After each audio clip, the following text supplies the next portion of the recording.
Perfection. A scorched outpost in the middle of nowhere. You know how close I am to leaving this place right now? How close? Maybe that's why Val and Earl decided to leave town. Hey, hold up. That's Edgar Deans. They just picked the wrong day to do it. Jeez. You guys better get the hell out of here. There's a killer on the loose. Who could be doing it? Is that a snake? I'll give you boys $5 for this. 20.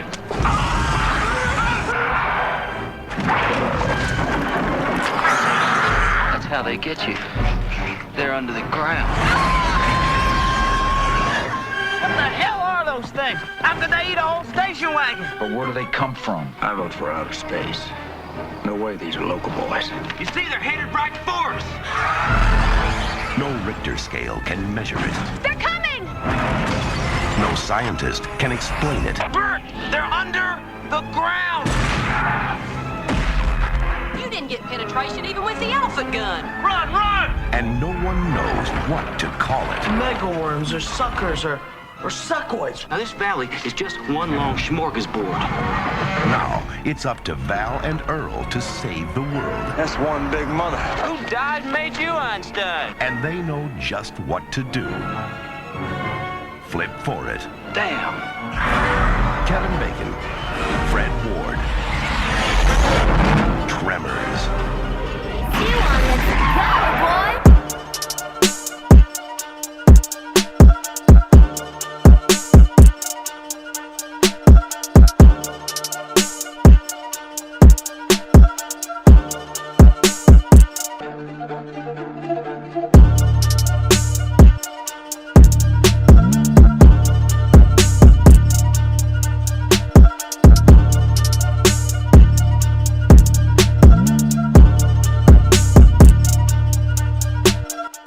Since we've already gone 6 minutes in before confusing the hell out of people about what we're about to talk about, what's going on, everybody? We're here to talk about shit under the ground, and Kevin Bacon pulling off a very, very well executed Southern accent. I sit here. Also, we're talking about a movie. I'm sorry, Christopher, but we're talking about a movie where we have a diverse cast of white people, a Chinaman, and a Latino. Actually, a couple of them. And amazingly enough, not one nigga was in this thing, and that's actually pretty good. I gotta say, guys, I think we ducked this one. Let's be real. I find it funny that this movie franchise spawned 7 movies to varying degrees. Chris, I thought there was only 4. To varying degrees of this is a franchise that I will admit wholeheartedly they've gotten a lot of mileage out of. I even watched the one that came out last year during the pandemic, Shrieker's Island. It's a guilty pleasure. Don't tell me Mike Gross was I'm getting into that. So it's funny, the trajectory of the Tremors franchise. Kevin Bacon was the lead star. Kevin Bacon really was the main star of this movie, right? Of course. As it got to the second one, Fred Ward was like the leading star in the second movie. Mm-hmm.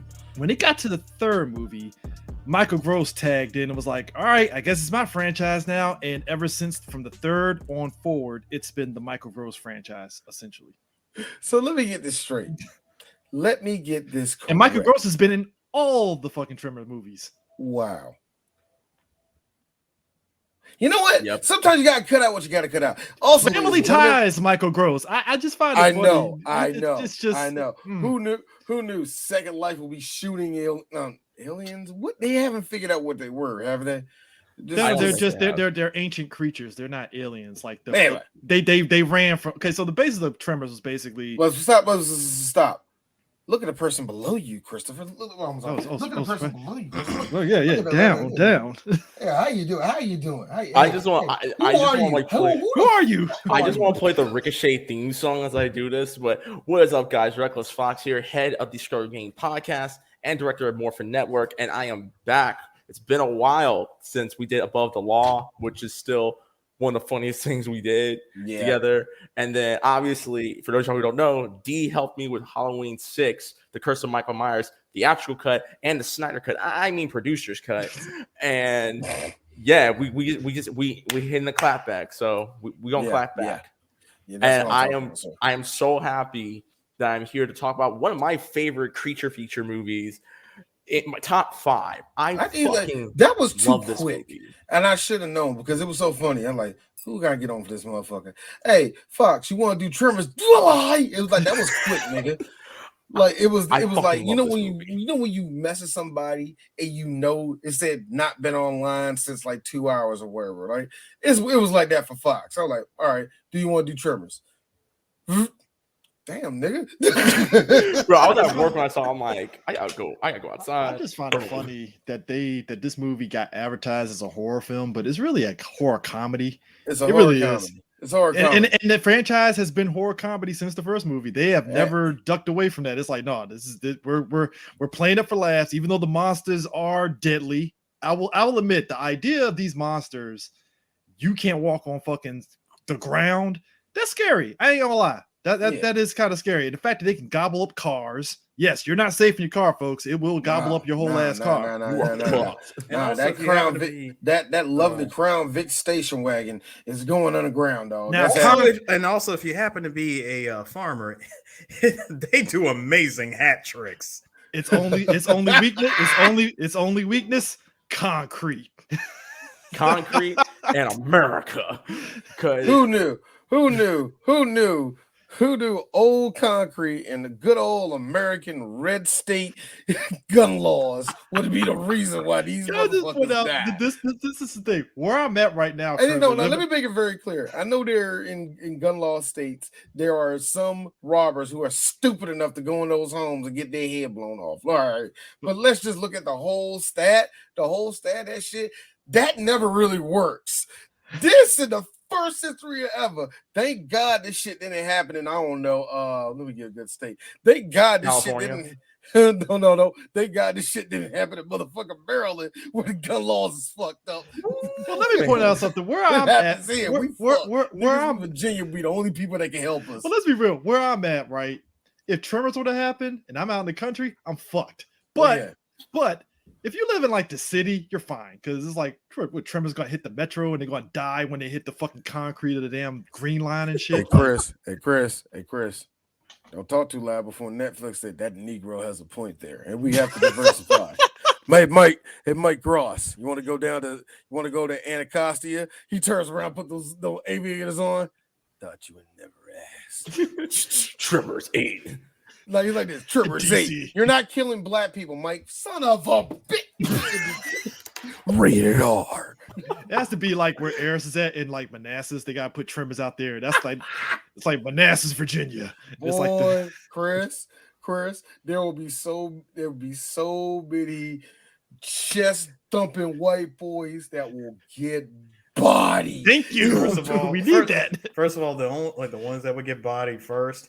Anyone who runs around with a "Don't Shred on Me" license plate is gone. God. Oh, let me tell you something. Off rip. They're the first ones to go. Let me tell you something about these chicken hawk ass white boys that live around DC. Let me tell you, the DC area is blue around this whole area, right? It is a bit of shade of purple, but that's what personal politics. It gets kind of conservative. Matters what part of the area you're around. DC, PG County. But yeah, that's what I'm saying. We're holding it down for blue. You know what I'm saying? It gets kind of purple all around, but still, it's a pretty nice place to live at. But here's the thing: none of the red state people, the red people, get really loud. When they do, they're often, I don't know, punched in the face, kicked in the nuts, embarrassed somehow. Yeah, they float around like just imagine like it's like you be having a good day and all of a sudden you hear like the Darth Vader ding, come on, dun dun dun. It's like, it's down. Loud Dodge 3500.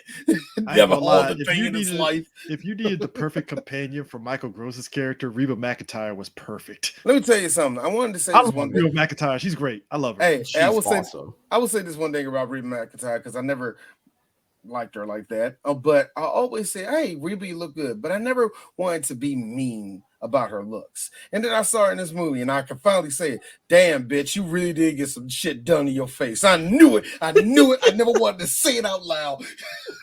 They're sure. Did you want to know real? She got the little weird white woman lines on her face in this one. So when I see her now, she was getting old. She was getting old. She was getting old. So you see her now it's all smooth in her face. Here's me. I'll bang you now compared to back. But at the same time, though, I'm like, Dolly Parton would never. No, she wouldn't. Dolly Parton. Here's Dolly. No, would never what? Face? Oh, I did that a couple times, honey, but it's all good. I noticed something else too, Chris. God, this movie came out in 1990. Yeah. How did we get the inspiration for who would become camp counselor Kevin Lee from Salute Your Shorts when her character son? When I saw him, because I saw Ugg from Salute Your Shorts, I'm like, because it came from this movie. So, dude, I saw Demon Knight 2 actually a couple days ago because Brad did that junk on Cinema Snob, and I actually watched it again. And I was like, God, this movie was good. And I saw him in that movie. He died in that. I'm like, good, he died in this movie. And then I looked, I was like, yeah, we doing Tremors. Oh, that nigga's in this movie. He gonna live in it because I remember he was a kid. I think he lives. Kurt Bailey. You know what's crazy about it? We didn't talk about it. Kurt Bailey, he actually did a lot of anime voice acting. He did? Yeah. Cool. Yeah, Cool. 8th MS Team. He did Shin and Cowboy Bebop. Who was he in 8th MS Team? He just did like random soldier voices and stuff. Okay. It's kind of like how what's his face? Old boy that played Heisenberg. He did anime stuff, but it's like uncredited. I think I know what you're talking. I think more with him is probably Bryan like Cranston. Yeah, Bryan Cranston, where he's credited as a different name.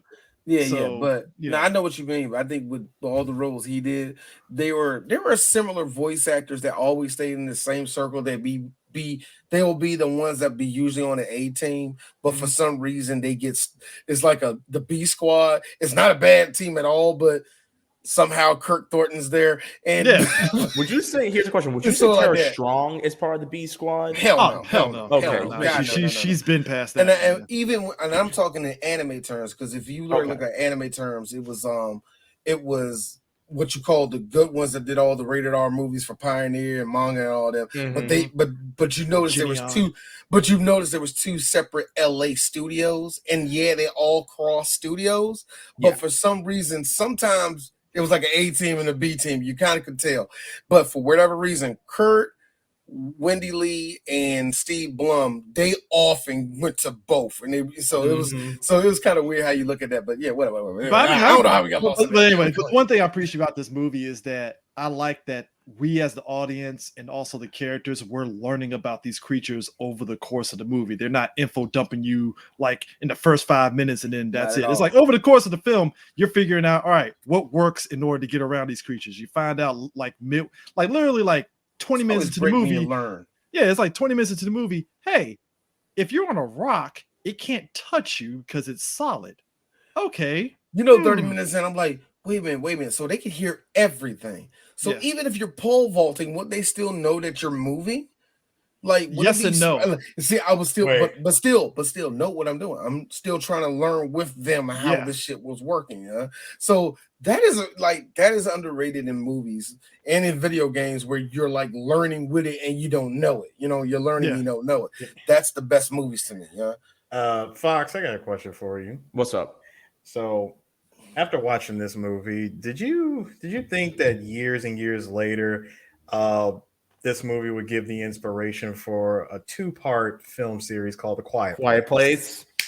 I knew you were going to mention that. I was talking to my girl about this yesterday when I'm like, I low-key think that John Krasinski did get some ideas from Tremors to do Quiet Place. And you know what? I ain't mad about it. I think Quiet Place is just more scary because those monsters, it's like...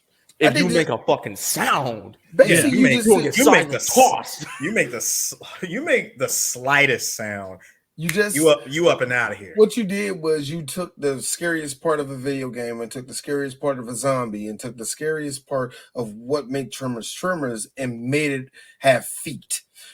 Because the opening scene of the second Quiet Place shows you like them creatures came to kill. There was like it was a blink, boom, it hits. Tremors, I like it because they didn't make the creature too invincible because it's like, well, they can be killed, obviously, because the best scene of the movie, bar none to me, even to this day when I rewatch this, is fucking hilarious. is Reba and Michael Gross fighting that fucking creature as it pops up in their fucking basement, and they're just shooting the shit out of it before they're like, hold up, elephant bullets. I'm like, of course you got elephant bullets. Why would you not have elephant bullets? Of course you do. You know what? That's let's take that to 20. Hey, Chris, Chris, cue your boy from John Wick 3. Armor piercing. That was the only thing missing from them. If they had armor piercing bullets, it'd been a wrap. Now let's take that to 2020. Like, none of this one. Give me the elephant gun. Nah, give me the C4. It's like you just see entrails blowing up, and it's like that's a lot of fucking explosives. Like, god damn. What's the joke? My favorite one, the grenade launcher. That's my favorite. Do you know? Pretty much in any video game, to get D off, put a grenade launcher in that motherfucker. I love doing this shit. When the recent Resident Evil started putting in there, and it was like the OP gun, it's like, oh, it's a wrap. I can get through this game easy. Resident Evil 7 is a great example. Because that game scared the shit out of me until you get a shotgun and the fucking grenade launcher. You're like, let's fucking blast some zombies, bitches. And then you definitely feel like a badass when you realize you can glitch the grenade launcher to give you 420 rounds. Yeah, it's a wrap. I didn't know that. No, you know, not like I was telling my son. It was only an RE1 remake. I was telling my son this because I'm replaying Metal Gear Solid 3. Hey guys, let me tell you something. What happened to all of my skill? What happened to every bit? I don't know how the controls are. These controls are terrible. Did I always play this game? Like I'm bad at it right now. But anyway, I'm going through it, and I was telling my son, because he finally shot the first the first frog, right? He's like, yeah, Dad, I'm bad at that shit. You ain't gonna get all of them. I was like, where he at? He's like, where he at? Like, you gotta look at the guy. He's like, all right, I go on the guy. He going like he like, tickets 200. So like, how you gonna get that one on the bike? I did it before. I'm lying. So you know when you get chased by you get chased. It's like two of them. No, Eris, it was like two of them motherfuckers. Weren't it, man? He was like, when you getting chased down that hill, it's two of the frogs that's in the trees, right? Or it's like three of them. It's like one of them log and two in the tree. The one that's in the tree, it's far as shit, and you have to use the Dragunov in order to hit it. Wow. For those crazy part is, these are the official strategy guides for Metal Gear Solid, told by black people. Let's go. Man, let me tell you that shit in the background, man. No, if you want the official, no, reckless. Hold up, Fox. If you want the official Metal Gear Solid strategy guide told by black people, check out our Metal Gear Solid podcast. You got to send me the link, because I've been like all the fucking. I told you that's an old one. It's a very old one. Don't care. Give it to me. I don't Thank care. you. Someone appreciates. The crazy part is every Halloween, I go back to listen to y'all niggas review of The Craft, and that shit cracks me up every fucking time. So the crazy part is the movie does also a good job, because even with, freaking Bert and his wife having all the guns, you're talking three creatures out of this movie that's terrorizing this small town. It's the smallest of small. Was it 4 or 3? It's 3 total. Because you remember the first one, that's when Heather and her husband, they killed in their basement. There was 2 more left. They killed one with a dynamite, and then the third one was the one that Kevin Bacon lured into that fucking concrete barrier. And it went off the cliff. No, 4. You're right. Yeah, I felt one hit the concrete, and the other one went off the cliff. No, the one that the one that went off the cliff, that was on some freaking Looney Tunes shit. Bro. The car, the first one, the concrete was the one with Kevin Bacon's like, fuck you. Second one was when Michael Gross and Reba America the fuck out of him. Bro. The third one was when they dynamite the fuck out of him, and then the final one was Yo, he literally just dived over him, like, so that's all it took, huh? Like, just you can't stop. I can't stop.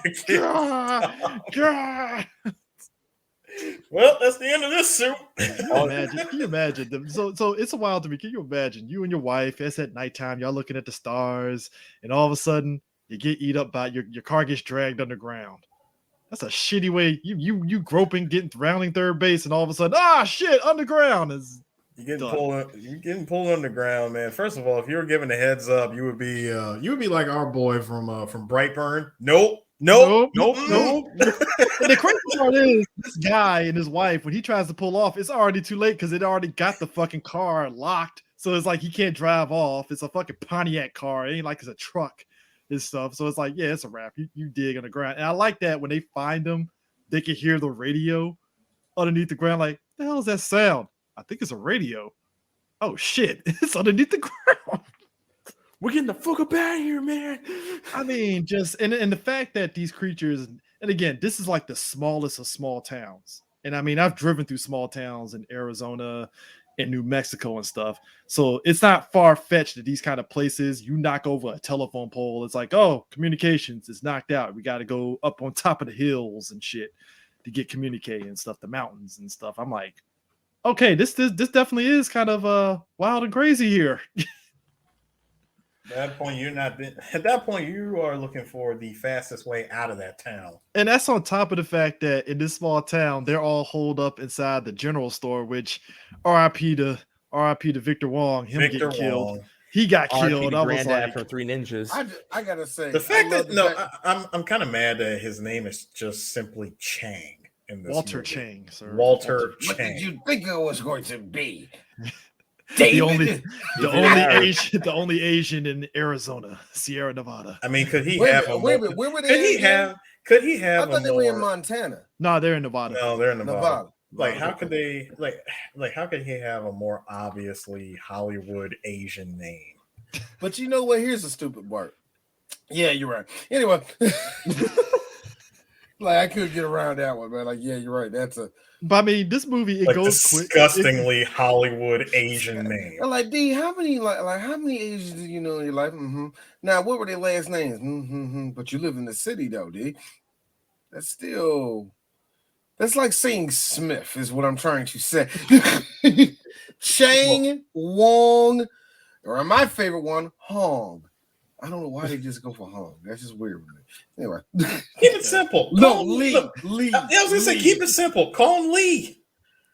Or Shin. Jesus. Okay. Lee. My name is Xavier. Lee. My name is Xavier. Oh, R.I.P. to I'll say this. R.I.P. to Chang because he couldn't quite get on top of the shelves and he just got ate. And I just like how movies of that era, they get the person clearly is eating 8 and everybody tries to pull him. Like, you're just making it worse. He's going to either lose his leg or you're just going to get half of his body. And I'm like, I'm pretty sure he doesn't want to live life as a half a body. Just saying, you know, put him out of his misery. Put him out of his misery, man. Now, one thing I will say is this. This is for D. The first time, the second I saw Fred Ward stand up in this movie, I paused and I said this. God damn, Fred. You are a man. This is when Fred Ward was hot. That's Remo Williams, sir. This was in that weird frame right before he went into Silver Fox mode, where women loved him even more. Like John Berthal is slowly morphing into Fred Ward. You know what I'm saying? So yeah, yes, he is. Anyway, but Fred Ward at this time, you're like, oh, like damn, my man got. He's a rugged man. He's a Marlboro man, D. I was like this. I'm like, they ain't titties. They're actually square. Nigga. Like, go ahead, Fred. I would say, and it's just one of those things where you see some men in Hollywood, even men do this, where we see some men in Hollywood. I forgot, man. You used to get all the bitches, nigga. I would say John Bernthal and Frank Grillo from Captain America, Winter Soldier, and Civil War, and Grillo, Grillo. I could say Grillo. They're both at that age. Was like, clearly these women still giving you niggas draws. So, but no, correction, Fox. Fox. Black women love them some John Bernthal. I don't know where the fuck that came from. I did not expect that to happen. Black women. Really? No. Let's just specify this. Black geek women are weird. That's all I have to say. I mean that with y'all. I'm saying to y'all this. I'm not Grillo, judging. not so much. I'm Bernthal, not judging. I'm Bernthal, not judging. This is what I'm saying. I'm not judging black geek girls' taste in black and white men. I'm not, because I don't care. But some of the choices that y'all let into the door, I just go. So you want a guy that just punches people in the face? So you just want that nigga? You just want him to call? Hey Fox. Hey Fox. All I have to say is my pancakes, Jemima. Hey Fox, listen, man. The reason why they go for Bernthal a lot of the times is this: your choices is either Rick or Shane. Yeah. You take the True, guy that's true, you take true. the guy that looks like he'll punch a motherfucker for even looking at you sideways. So I mean, just is what it is. no, I'm with you. I mean, Shane off rip. He doesn't even think about it. He'll punch you in the face It's without like, even why are you looking at my thinking about it. wife? Bam! I'm like, sorry, man. Jesus. I'm It's like, yo, sorry. Shane, Harris, calm down, bro. Harris, with the speed of, hey, my wife's a sea mammal with that speed, nigga. Yes. D and DJ Suit did Rocco's Modern Life. It's an ongoing series where D and DJ Suit dragged their feet to only do one episode of Rocco a year. I'll just say this to go with it.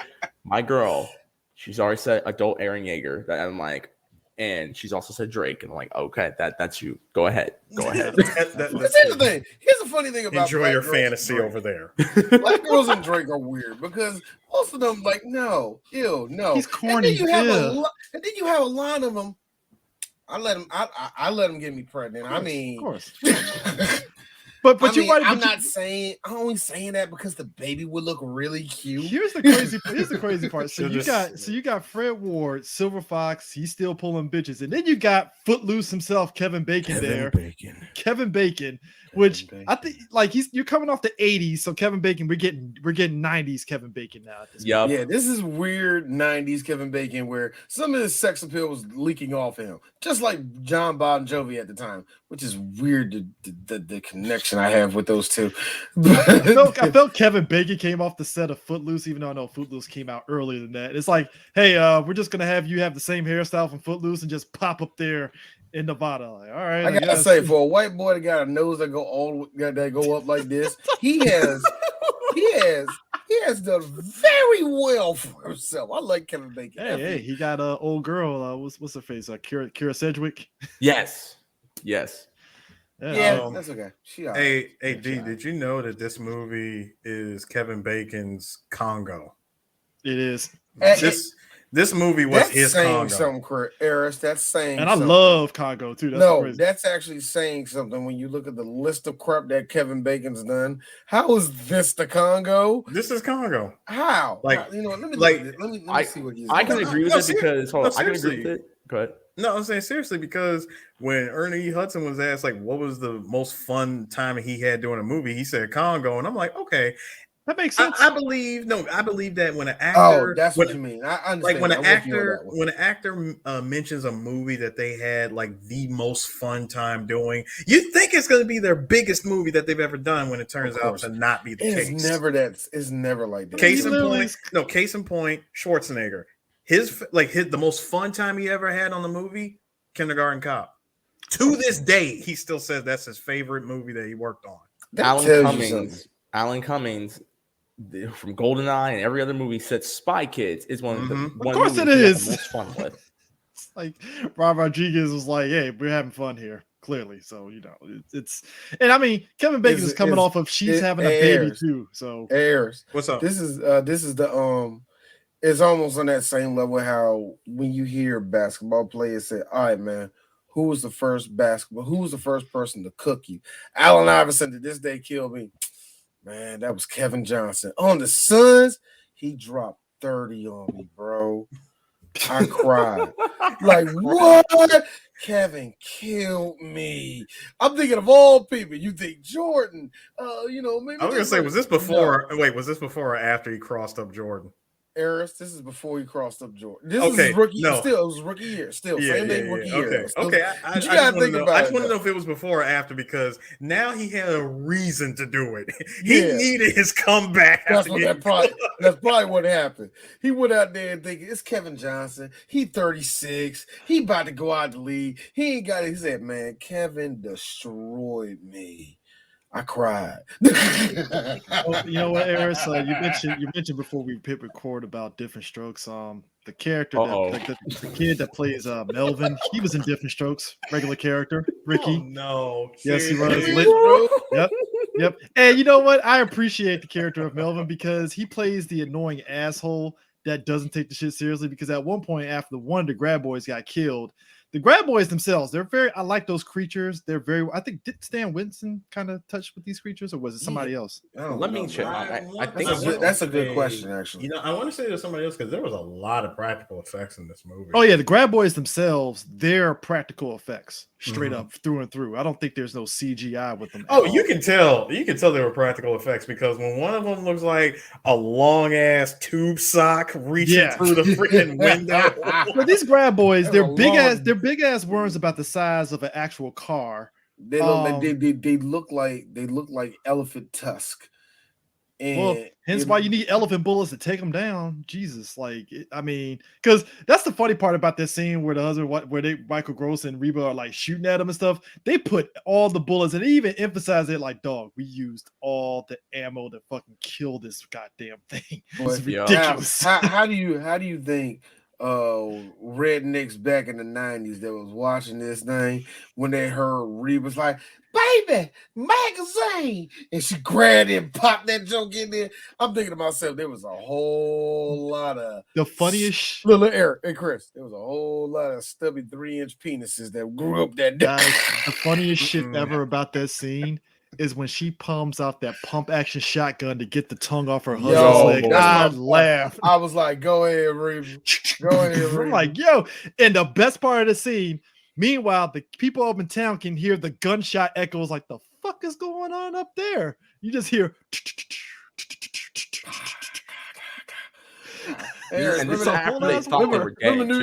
Remember New Year's Eve when we heard all of Suitland show their ass off that one year?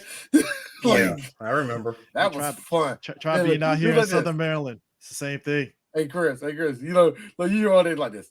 All of that is not fireworks. None at all. Somebody got shot. Somebody, yeah, thank you. So, remember that dude that went on this? When they came out there with the bad shotgun, blah blah. Like, yeah. I'm hearing all that shit. No, see, a part of me was like, this. Bullets fall down, guys. I hope you know that's what Eris was saying. That's what I was saying. It's so funny. We're on the balcony, right? Eris tucked away inside. Y'all know they gonna fall, right? No, see, not only were the bullets gonna fall. Here's me. That's just a waste of ammunition, right? I remember Bird said that. Bird like, these niggas stupid as fuck. I'm like, I know, right? Like they just wasting ammo. Boy. I just find it funny. Ooh, I got something. I'm sorry, Chris. Thinking back to that moment, you know what would have been great? They fired off all that fucking ammunition, and then 2 hours later, zombie apocalypse. You're fucked. Eric, don't do that. Oh, I am doing that. I am doing it. I am putting all of that evil. Look at me. I'm Goku. I'm Goku asking for the spirit bomb of evil, and I'm throwing it at them. Eris, because you just gave me a good idea for a video game. Yeah. Think about it. Yes, you can find ammunition. It's sparse. So go ahead and start gun button zombies. Blah. Just imagine you over there doing the stupid thing. You find out good. Never mind. I'll be the one anyway, there'll be so many zombies catching a button. I'll be the one walking around in zombie guts, pulling the Peter Griffin. See, you guys are stupid. They're gonna be looking for guys that aren't covered in zombie guts. Speaking of guts, I need to ask.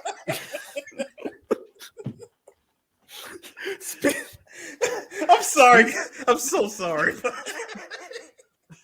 Joke's on you, buddy. Speaking of getting in them guts, here's my question, because my girl and I were, to prepare for this show, I watched this movie again with my girlfriend. She'd never seen the movie. She knows about Kevin Bacon. She actually cracked the funny. She's like, maybe the reason why these things are all over the place is because they just want a little bit of some bacon.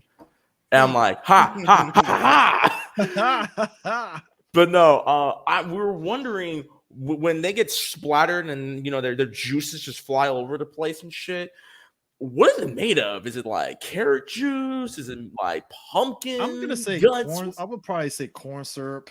Corn syrup, because they do use it's probably corn syrup and other stuff. I mean, because I've seen them when they do the consistency for blood and stuff. It was like when the guts and stuff is like have an orangey consistency, but it's probably like corn syrup or something like that. Corn syrup with red dye. Probably like light red dye or something. My fucking head just went to corn syrup, just like they use in pig blood and carry. Fucking Aldrich. I'm just saying, you know what? The thing of it is, like, I think what I appreciate about the creatures is like they were able to still, like, I think other than like 2 times we see them underground when they're digging. Yeah. I just like that the way that they show them underground is like, I don't know how they did it. I probably need to watch behind the scenes, but just like when they pop up, how it's so realistic, even though you could tell it's practical, there's still kind of a level of like, yo, them shits look kind of real. Yeah. And stuff, you know, just when the jaws pop up on the ground and stuff, it's like, oh shit, like, okay. You know, it's like the movie does have that element of scare to it and stuff, but like I said, it's a very tongue-in-cheek kind of scare and stuff, you know. It's definitely tongue-in-cheek. There's a whole lot of hey, we were inspired by Dune moments in this movie. I mean, yeah. Because like I said, the initial investigation and the dynamic the dynamic between Fred Ward and Kevin Bacon is great because they're just playing up their dick swinging contest with them and the chick, that the geologist and stuff. So you find out the graboids and stuff, essentially they're like ancient creatures that, you know, we thought they were, I guess, were dead, you know, and stuff, and clearly they weren't. They were just hibernating and stuff. Like the locust in Gears of War. Kind of like that, you know. And then as this Tremors series progressed and stuff, it just got ridiculous with the graboids. But hey, that's what happens when you franchise it. But in this instance, in this movie, it was just like, okay, I can buy that, because I mean, let's be real. One of the things that's always interesting to me when you watch National Geographic is that we don't know what's in certain areas of this world that we have not ventured to. You think about like people talk about space. What about underwater? Deep in the water. We don't know what the fuck is down there. So I remember, because my girl, I'm swinging that in there. She was telling me that there was this video. Apparently, there have been reports. You know how Attack on Titan, they talk about how, like, over thousands of years, you got these big fucker humanoid giants and shit. Apparently, them bitches is real. Because they've been finding evidence of these motherfuckers all around the world recently. And I'm over here like, so cue Attack on Titan. Sasagio. I mean, get fucked up, Sasagio. I mean, it would not surprise me at all. I mean, there's so much stuff. So the idea of graboids, if you told me in real life they exist, I'm like, I can kind of buy it. Scary, but I can maybe buy it. Maybe, you know, before the military gets their hands on it and try to, you know, militarize it, because that's what we do in this country. Try to militarize everything. I would say this. Or clone it. We talked. So DJ, so you mentioned how this that Quiet Place drew inspiration from this movie. Yeah. I'll also say another franchise drew inspiration from this movie. It's called Earth Defense Force. Earth Defense Force. And, I love that franchise. It's awesome, yeah. Earth Defense Force, and also, there was a game that came out a whole ass 9 years later that used the the creatures from Tremors as a boss, and that was Resident Evil 3 Nemesis. Oh yeah, the same. Fucking the giant earthworms. Earthworms, yep. Earthworm Jim's hood ass cousins. That umbrella forgot that they made. It's like, oh yeah, shit, I forgot we did that, didn't we? We forgot we made a giant alligator. We forgot we made a giant fucking shark. Giant snakes, giant moths. No. See, I'm not going to count the alligator or the worm, because remember, the virus did spread thanks to the rats being the carriers of the virus. Of course, it's the rats, but all right, no. But you know what? I am going to count them giant ass spiders. I hate spiders. Oh yeah, the giant spiders being the side of a Spencer mansion. No, fuck that. You got giant spiders, giant snake, giant shark, giant moths. Yeah, giant moth, and not just any giant spider. There were 2 types. There was black tiger, and then you had the regular ones. And then whatever the fuck Simmons was supposed to be in Resident Evil 6. He was a T-Rex. Man, look. He was a T-Rex, and we're just gonna move on and talk about this movie. We'll talk about for a second. One of the things that always gets me about Resident Evil, and not just Simmons, you got a small ass body. How is it like Krauser had his? Yes, he was on steroids. Clearly, all of a sudden, bam, arm the size of a fucking Buick, and I'm like, fine. Oh, you talking about Krauser with the with the big ass shield? Yeah, his arm Wesker, literally turned into a shield. Wesker goes from 6 foot and all of a sudden he's like 9 foot. I'm like, all right, and then Simmons turns into I'm like, but Simmons, your butt. You know what? Fuck it, Resident Evil. You just making up rules as we go. All right, cool, fine, fuck it, whatever. You don't care. Man, I don't care. Fine. I don't understand how you just now saying that. No, you should have said that. I said that at 4. But then again, see, that's the thing. It ties into Tremors because if you watch the Tremor franchise after that, it got weird. It went from, I know I'm jumping ahead, it goes from the graboids in the first movie where it's like, all right, they're worms. Second movie, yeah, so they can birth kids that can actually, little worms that can walk. And I'm like, yeah, the second one. I'm sorry, what? No, I told you the second. I'm sorry, one, I told you guys. The first one you could take it serious. It's fun, but a little serious. The second one, they made the monsters cute. Oh, the third one, they can fly, and I'm like, okay, wow. Okay, so they're not Tremors no more. They're flying. They're flying. Oh, they just made them triple threat because it was like they still had. This is why it turned into the Michael Gross franchise because it's just him rolling into whatever issue with the Graboids with a truck full of guns and Jamie Kennedy as his sidekick. Yes, Jamie Kennedy was a sidekick for a good chunk of those movies, and just killing Graboids in the ground and on the land and in the air. And I'm like, only thing that's missing is Graboids in the water, and you haven't done that yet. Hey, Chris, listen. I know how all of us were all like confused when you threw out their freaking power-ups through each movie. Listen. This is gonna be extremely corny what I'm about to say, and I need a rim shot for this. They had to crawl before they could walk. Boom! Stay woke, guys. Stay woke, guys. Stay woke. They gonna find you. But it goes. But you know what's? But D is right though. There's not a single black person that pops up in this series until the last one that came out last year. What's his name? Like Travante? No. It was a black chick. Black chick. Oh. Okay. Question, sir. Latoya, question, sir. Hold on, Chris. Question. Was said black chick safe like the black cop in Lake Placid? No, she actually was like proactive. Like she was like what's it? Basically, I dubbed her Black Angelina Jolie from Tomb Raider. Like she was proactive, badass, and all that stuff. And that sounds like she's no, she's alive. No, she stays alive. She stays alive. Did she get the fucking Kevin Nash big boot like the black chick from Hollow Man? Nah. She stays alive. I thought she was gonna die. She died like Michael Jai White died in that movie where Michael Jai White killed her.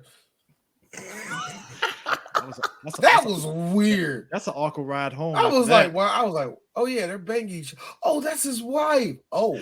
Can you imagine? Can you imagine you feel that scene with your wife and that drive home? Like, so you just gonna kill me, huh? Mm-hmm. No, you gotta think about kill it. Me, nigga? You gotta think about it, Chris. She's a stunt woman. She is a stunt woman, right? So she's an alpha. So you know how that drive was. 2 alphas, but you know how that drive was. You drive home. So baby, I was like, no. Before we even talk, let's go back to that scene because when you punched me, I thought I married Michael Jai White and not some little pussy that don't know how to throw a punch in a movie. You still throwing your punches. We have talked about this. You know Michael Jai White, he's all tight. We have talked about this.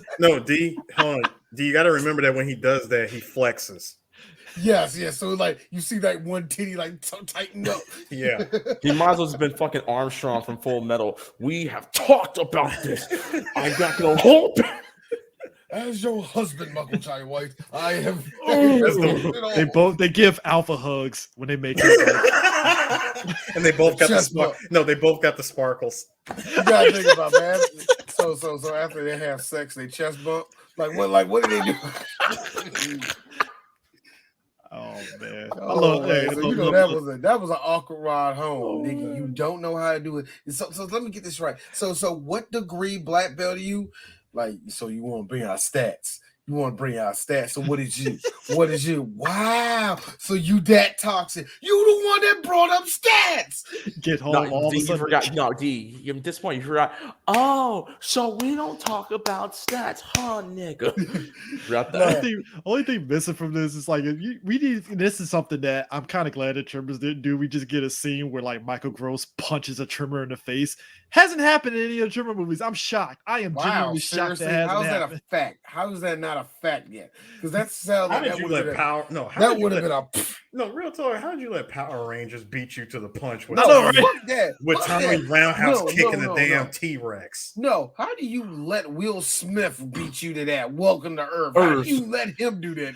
I still question that punch. Like, how did that even hurt the alien?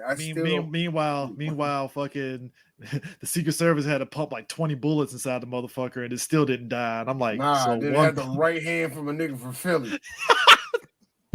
Harris. Hey, you know what? Harris, finish for me. That's what I call a close encounter. You know what, D? You know what? Hey, guys. This is why they will never let any of us do a remake of Tremors, because I will have Michael John White punch a Tremor in the face, and that would literally sell like gangbusters. And because I'm a purist asshole, there will be no CG in this movie. It'll be practical effects. Yes, let's go. Say this. We need a Tremors remake. So we need money. So we need money for it. Oh yes, we do. So you know what I need to do? All right, Mr. McMahon, give me Booker T. God damn. And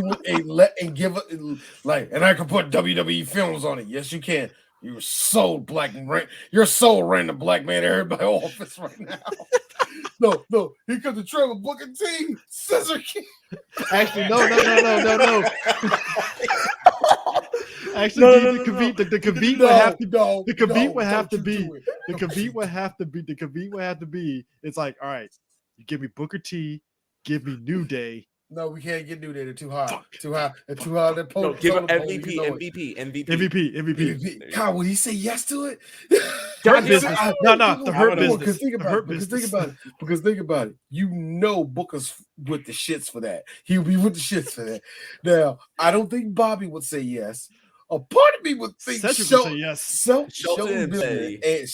and Cedric will say yes to that. Hell yes, they would. Let's go. MVP will be MVP. Listen, part of it. If Booker T's in there, I gotta have him do like when he's getting cornered by a bunch of fucking Spinner-Rooney, like fucking Raiden from Metal Gear Solid 4.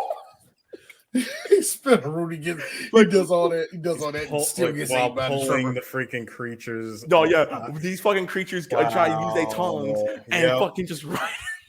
I got, you know what? This would be the most expensive, dumbass movie that we would ever put together. Hold on, and we got to make sure. Like Vince is like, this sounds good, but I feel like you're only showing the black wrestlers. You're damn right. Mandy Rose. But that being said, if you're going to give me anybody, give me Dolph Ziggler. Dolph is going to make this movie funny as fuck. No. Okay, listen. Give me Dolph. You asked for Dolph Ziggler. I'm going to go ahead and be that guy. Can I please have Sheamus? I love how the both of y'all said because here's the funny thing. That's not Sheamus. A bad pick. We need Sheamus and Booker T are literally the Kevin Bacon and Fred Ward. Yeah. So it's like you ask two questions. So wait a minute, what are you trying to say? They're gonna ask how a black fella and a guy from Ireland are shooting. No, you see, in the middle of Montana, I'm shooting. See, you're welcome. I made this movie 10 times better. I would either go with Sheamus or Cesaro. No. Sheamus. Gotta go for Sheamus. Gotta get Sheamus. And the only reason we're going for stars here. We're not going for booking here. We're going for stars. The only reason why I'm going with Sheamus is because I can't get Dean Ambrose. Yeah. Actually, Harris. You picked the better actor before. Why did you want the worst? Why were you asking for the worst? You are terrible. Oh no. Dean's not terrible because I seen that third 12 rounds with fucking Dean Ambrose. It was rough. Dean Ambrose went into that movie not giving a fuck like Dean Ambrose normally does. I hope Dean Ambrose is not. And he got paid. everything. Look, I hope Dean Ambrose don't have sex that way, man. Good God, it's like if it ain't wrestling, Dean don't show up for it. It is so weird. Sir, Dean is modern day Al Bundy to me, and I love it. Yeah, because I can see Renee. John, let's have sex. Yeah, I guess.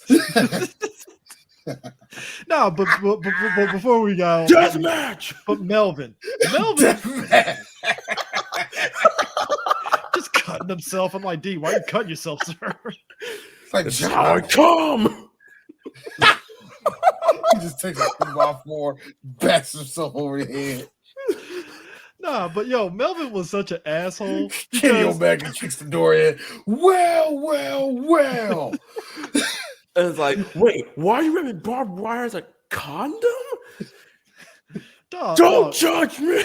The character of Melvin is such an asshole because we just saw somebody get killed. This motherfucker bust out there with the fucking snake from the fucking thing. He's like, and everybody's like, what the fuck, Melvin? And it's like, dude, your boy got killed in there, and you're just gonna. Now let me tell you something. You're an asshole. 90s saved him. Yeah, I think two things saved him. Actually, the 90s saved him, and number two, I think a test audience saved him because when you do some shit like that in any other horror movie, you're dead. Oh yeah, yeah. Oh, you're the asshole that's going to die in that fashion or in a worse fashion, and somehow he's. I like how the movie also had to have us make a choice between which two old men of ethnicity is going to die: the Hispanic or Victor Wong. I love Victor Wong, but no, Victor had to be he was cannon fodder. I love him.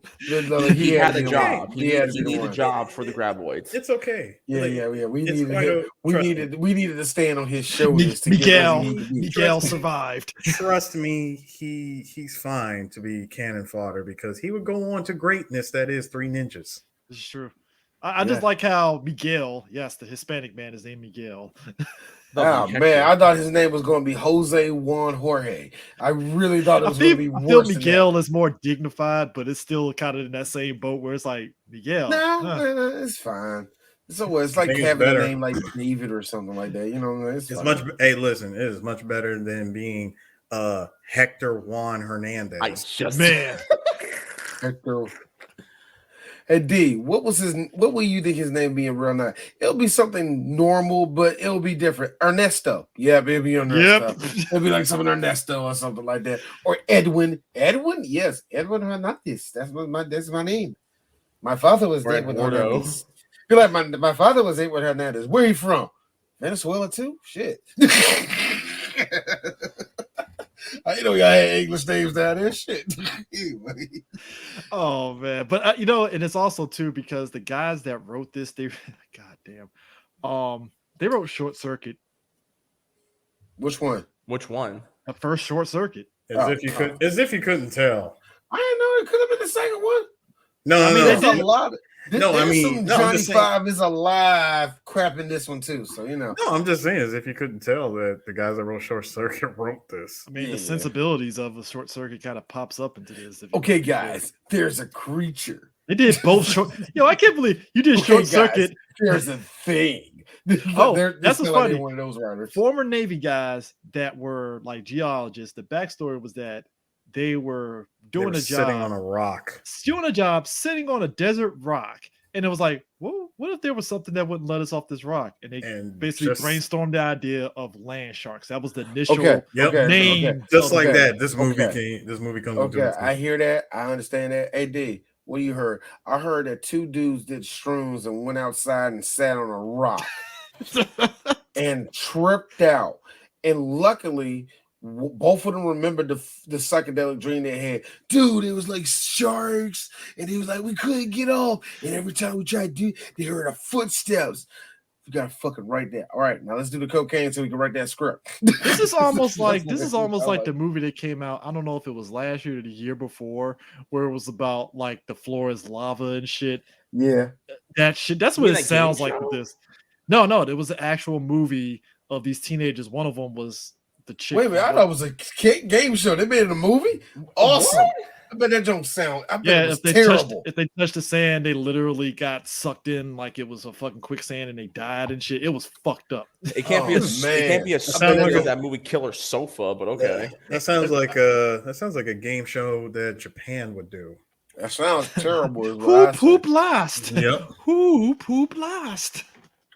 So I was The looking- game show. Nah, the game show that Japan got is the one where they got to get up that tower and they put all that slippery soap on that joke or that KY jelly and they tell them to crawl up the thing to get to the top. That's the best one. Because D, your country rewards intelligence. We punish ignorance.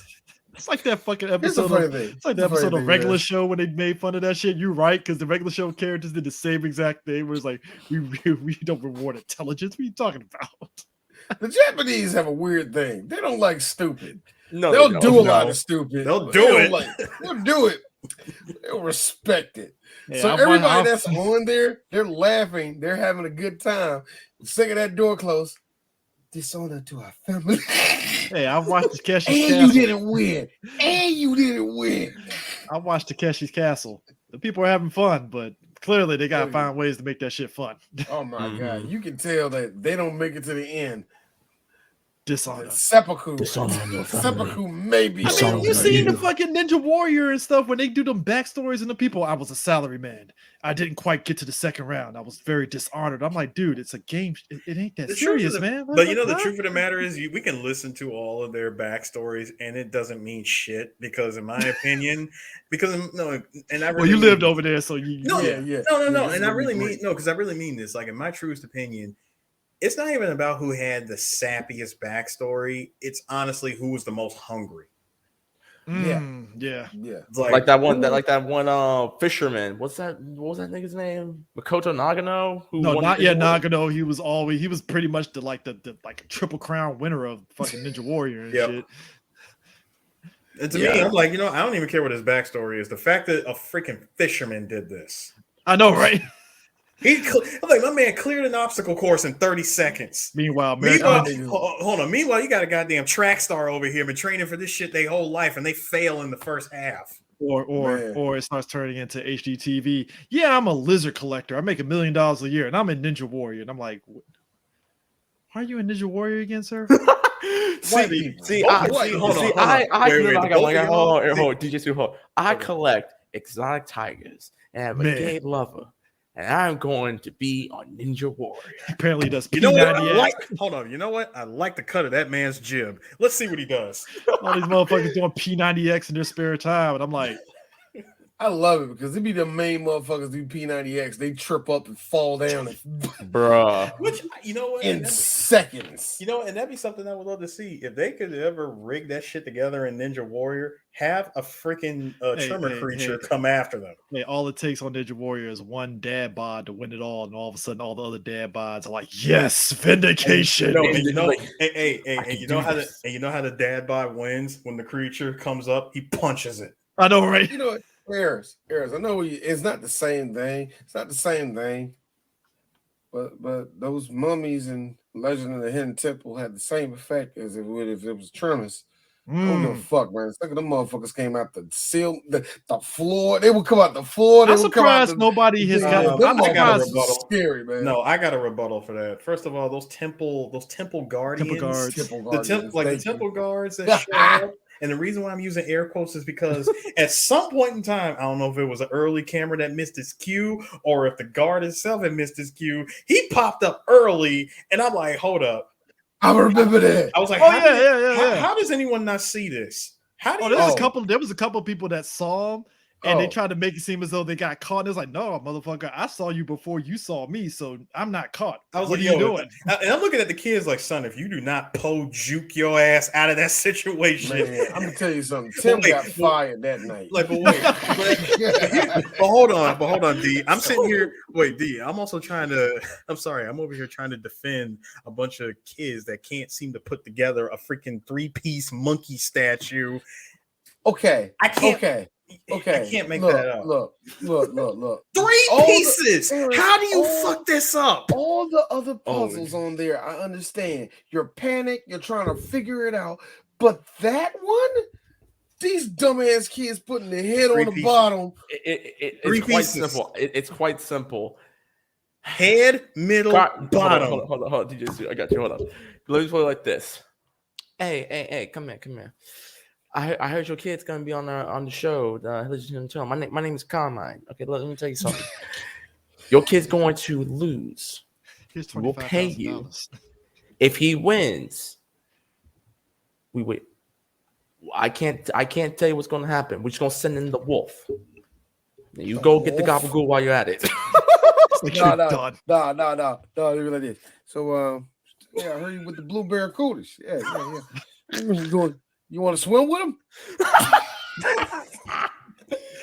Time out for a second.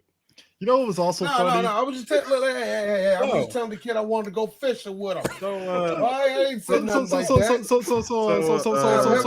back to the movie. Wait, real quick. So silver snakes. My son's got a silver snake. Let's continue with this movie. So I like how. Hold on. What was the monkeys? What was the monkey team? What was the monkey team? Like red monkeys. Yeah, the red monkeys. The red monkey. No, it wasn't the red monkeys. There was there was blue barracudas, silver snakes, and fuck. I just need one. No, purple monkey. It was purple monkey. Purple monkeys. Yeah. Or you kids were like purple monkeys. How about I kill you? I didn't have one for that. I'm sorry. No, speaking of which, I like how, again, for a monster movie, the two literally, when they saw the shepherd's head, it was like, oh shit, we got a serial killer in the town. I'm like, it's only like 10 of you. Where's the serial killer going to be at? But think about it. You got to think about it, though. No, how about the second you and your boys like, you know what, man? Fuck this town. We're going to do it, right? Wait a minute, guys. I need you to do this one thing. I'll give you a whole lot of money for it. And we said no. It wasn't even money. She really thought she was gonna win him over with free beer. But to go back to Chris's point, hey Chris, think about it. Hold on. Like to go back to your point, if it was an actual serial killer, I would really love to just have a sit down with the serial killer and just ask them. So when you bury them in the sand and you only leave their head, and you only leave their head exposed, putting the hat on top, are you just trying to be clever? Or do you really think that people are not going to just pull the hat up and look what's under it? Well, luckily for us, we found a killer who was doing this. His name was Darius Johnson. He was all the way down in Las Vegas, apparently minding his business, and we just picked him up. No. He said he had no idea how he buried the car underneath there with a missing body, but we know he knows. So you're telling me that local thug Darius. Bruh, if this movie was made Darius D-Train Johnson. If this movie was made in 2020, they really would start off some shit like, I think I know who did it, Darius, and they cut to his house and he's just chilling. They cut to his house. They cut to his house, and you got to do a little bit of police brutality because white people think we care. Fucking Fred Ward and Kevin Bacon is like, hey, he's our favorite black guy. What are you doing? Favorite nigger. What are you doing? It's like, whoa there, Fred. Chill. Fred wouldn't say that. It's like, ease up on the racism. Come on, D. Fred wouldn't say that. What about Kevin? What's that? D, first of all, D, you got the line all wrong. He would stop and say, whoa. Don't you know that darkies don't like to be called niggers? They find it offensive. Geologist lady is looking at both of them like, hold on, geologist lady. Like, see, you understand what I'm saying? Actually, I don't. I went to BYU. I went to BYU. No. I went to BYU. I never met black people before. I don't know. There was a couple on the football team. I never met them, talked to them. How to be so racist? They'd be like, we know you cut off old man Williker's head and you killed them sheeps. Why would he kill sheeps? Why would you kill him? I don't know why. Probably he does sangria and all the rest of the things those Cuban Haitian people do. Ain't that right? Demarius? Dog. So first off, I was in Sacramento, right? I ain't like cut to a scene. All of a sudden, you just cut to a scene of like the ground rumbling. Like, the fuck was that? And all of a sudden, Bill Grab Boy grabs the cop, and it's like, whoops! I guess it wasn't Tyrone. I guess it wasn't. Well, I guess it wasn't the black man. No. I guess it wasn't him. The other cop. I don't know about that. It's like, nigga, how do you not know? You just saw a monster grab your partner. Yeah. This may be one of your Michael Jackson thriller type of entertainment that you do around here.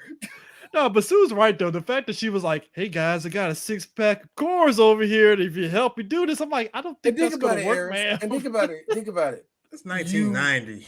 And think about it also. You just said no to something. You just said no to a job, something that you wanted to say no to for a while. You and your boy about to change your life, and all of a sudden, everybody around you, and the way to get out the town is blocked. Everybody around you is dying, and the way to get out the town is blocked. It's like it's a living fucking hell. Now, personally, I know what you're saying. D, would you go off road? You fucking right, I would. You fucking right, I would. That is a 19.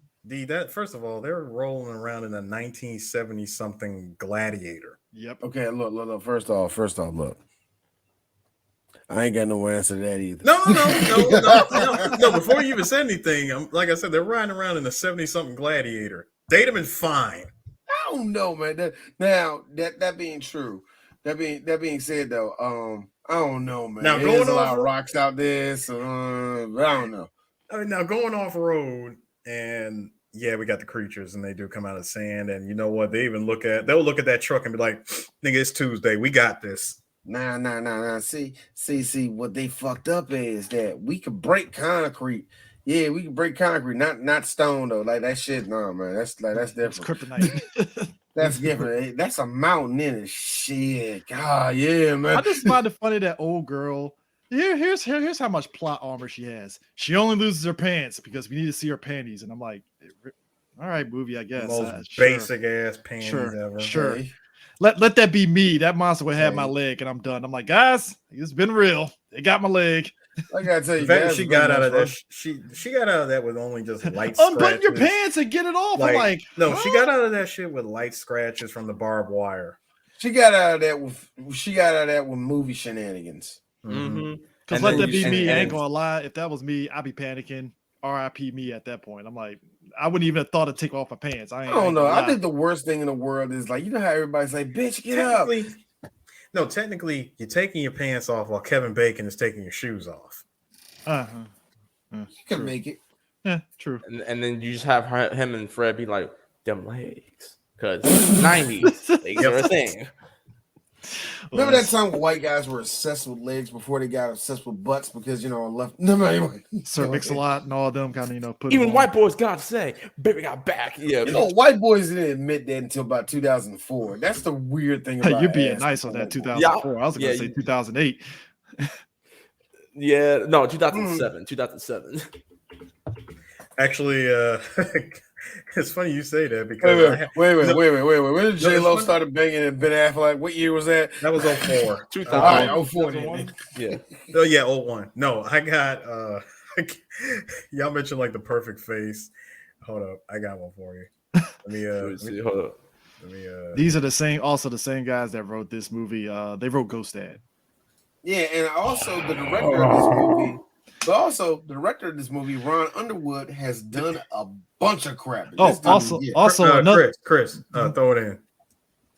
Oh, damn! I gotta go to damn Facebook. Shit. No.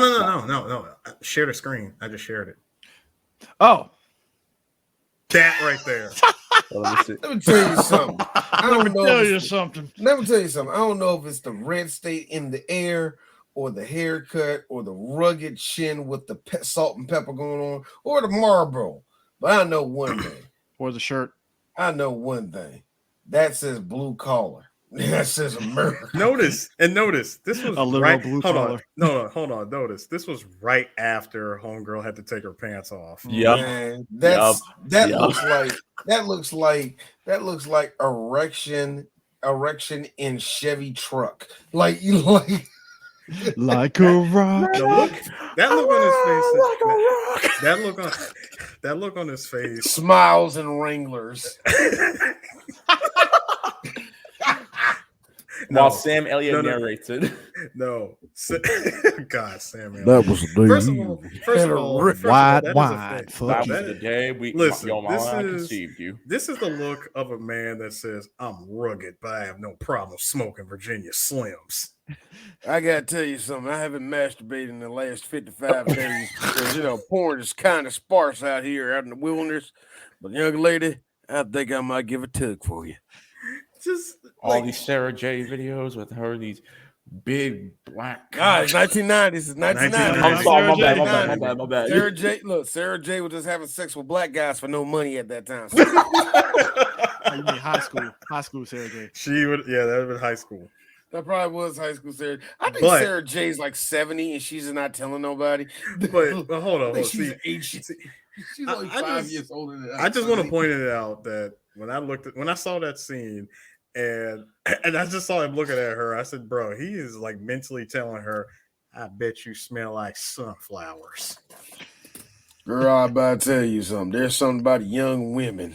And he just gets really creepy after that. No reason. It's like, man, like he starts talking about young women. It's like those are clearly high schoolers and middle schoolers. I get older and they still look the same. There's only one person. Isn't that amazing? Isn't that amazing that Matthew McConaughey? I was just about to say that he super left looks back at that line. Do you think about that? Nah, see, that's actually what made me a star.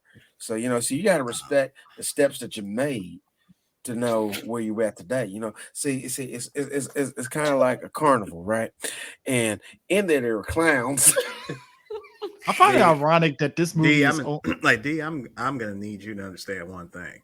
Look at my six pack, and then look at my arms. All right. Now that being said, I can get away with just about anything. I get away with anything. Now, actually, I'm actually a very, very important person when it comes to bringing soccer to America. You see, that's the thing that they don't tell you about what I do. See, I bring a lot of money into it.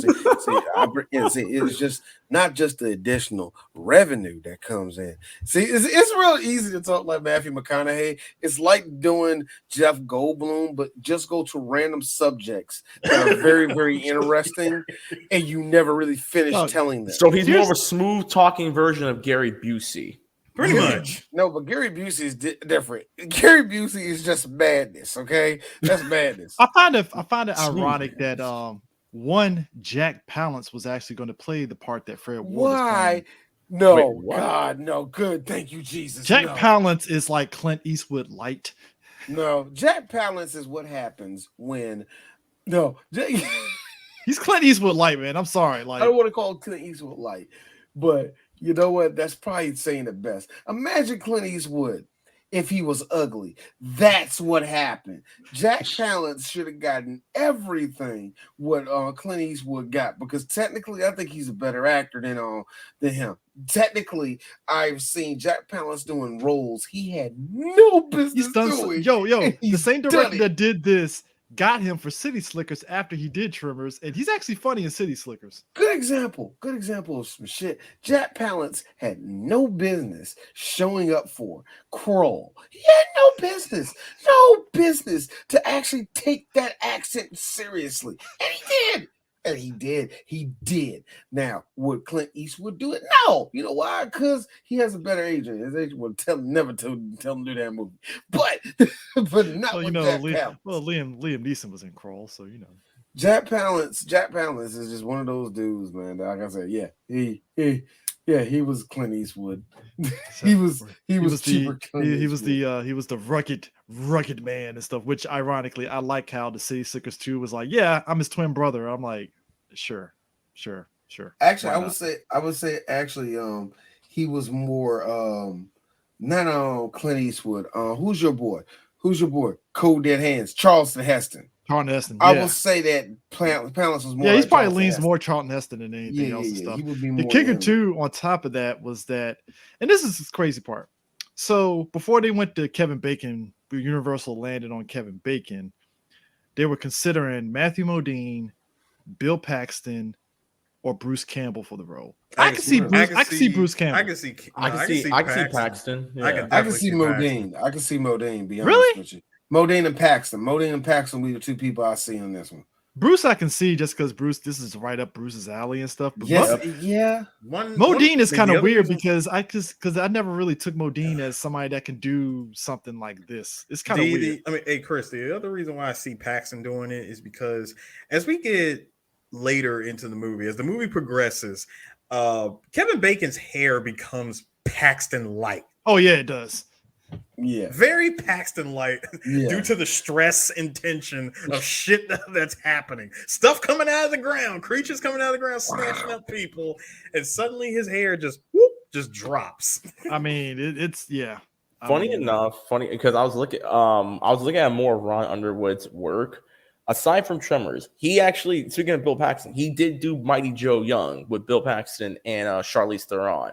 Gotta say, interesting, entertaining, nice, good family Disney movie around the time when Disney and live action wasn't really going hand in hand. This is one that actually did go pretty good. And then a year later, fucking Inspector Gadget came out and said, "Fuck you." Yeah, well, he did Pluto Nash too, so you know. Wait, hold the fuck up. Disney did Pluto Nash? No. Ron Underwood did Pluto Nash. No fucking way. Yep, he did. Ironically enough, he's done episodes of Era's the Show, Walking Dead, and Fear the Walking Dead. Yep. Mm-hmm. Which makes sense because it is kind of right up his alley in that kind of material too. So he also did episodes of Boston Legal. He did a few episodes of Reaper, which is a really good show, and he did a few episodes of fucking Heroes, which I love Heroes, and Ugly Betty. But the fact that they just kept bringing him back for Fear the Walking Dead is kind of says a lot because clearly he must have enjoyed doing that show. So and Ugly Betty, the one show that they make America Ferrera, who is a very attractive woman, look ugly as fuck. It's like that's impossible, but they did it. They did. Good show still. I just find it crazy too that you get near the end of the movie once they killed off two of them. That it's like, all right, we can get this Bobcat and we drag this thing and we can just drive up into the hills into the mountains and we'd be safe. And I'm like, but at that point, that's gonna work. But at that point, it's like, okay, sure, but they're gonna go somewhere else. The creatures are gonna pretty much try to go somewhere else. They can if they wanted to. Maybe, possibly, you know, but it is kind of crazy that it's the last two. And at that point, Bacon and Fred Ward are just on fuck it. If we're going to die, we're going to die. And that's what made it kind of funny how it hit the concrete shit. And he was like, fuck you. Yeah. But I also like the fact that when they're standing still and the tongue's coming out and he's doing that whole fucking keeping his leg up in the air and shit to keep his tongue away. I was like, all right, that is kind of tense. This is the main reason why anytime you're dealing with a monster, if you don't scream, yeah, fuck you too, to kill it, it will never die. Mm-hmm. Or just yell at it in general. Learn from RJ McCready of The Thing, okay? I mean, it's like I said, I like the tenseness of it and stuff, but like I said, I thought it was kind of genius with like the concrete and they figured that out. And then, like I said, the Looney Tunes aspect of it falling off the cliff, I was like, that's actually pretty fucking hilarious in a way, because it's like, because it is going so fast that it doesn't know that, you know, it's a cliff. That would make sense. All right, sure, that makes sense. You know, again, that cliff. Yo, as soon as you saw the thing just fly out, I was like, so you didn't know that was the end of the road, huh? All right. I mean, see, that's what I say too. Like, you would think being subterranean, it would know where it edges at. Apparently not. No, I guess not. You know, that's it. We haven't seen a graboid swim, so I'm pretty sure it will drown. Wait until Tremors 8. Yeah, you know what? But who knew? But who knew anti-lock brakes was the thing it needed? That just emergency. Nigga need to hit the e-brake, yeah. I'm just laughing that it goes so fast that concrete just fucks it up. Like it gives it CTE, but it just dies and shit. No. The concrete does fucking X-ray Mortal Kombat moves on it. And see, X-ray move. Personally, I thought it didn't hit it hard enough to kill it, but apparently it did. Got me on that. I mean, them beasts are pretty fragile, this shit, so it's, you know, clear. All you needed was that dumbass kid who, when he said earlier in the movie, far out, dude. I'm like, look, you should have died 2 seasons ago. No, my favorite one. The other guy with the hat. All right. No, my favorite part.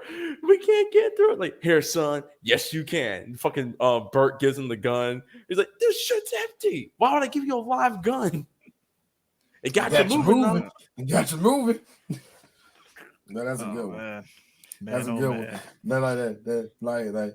And I saw what you're doing, Mike. You was trying to make that Atlanta Hawks jump. He was trying to make that iconic. It didn't work. I thought it would too, but it already did. He was trying to make that shit work. Hey, he was a Dominique fan, bro. So looking at the movie's budget, this movie cost $10 million. It did make its money back in the U.S. With almost $17 million. Here's the kicker, though. Here's the kicker, though. Yeah, almost didn't make it. Here's the kicker. You want to know how it made all that money? Because it did decent in the theater.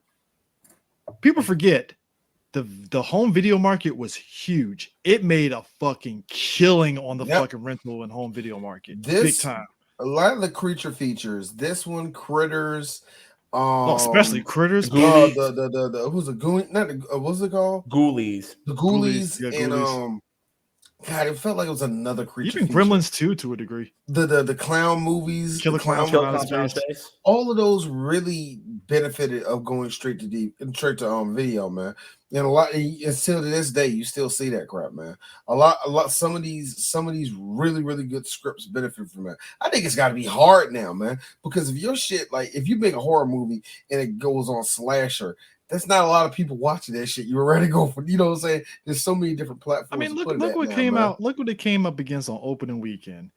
And this is the fun stuff, and that's the fun part about the story. It dropped at 5th. And note what the movies you want to talk about.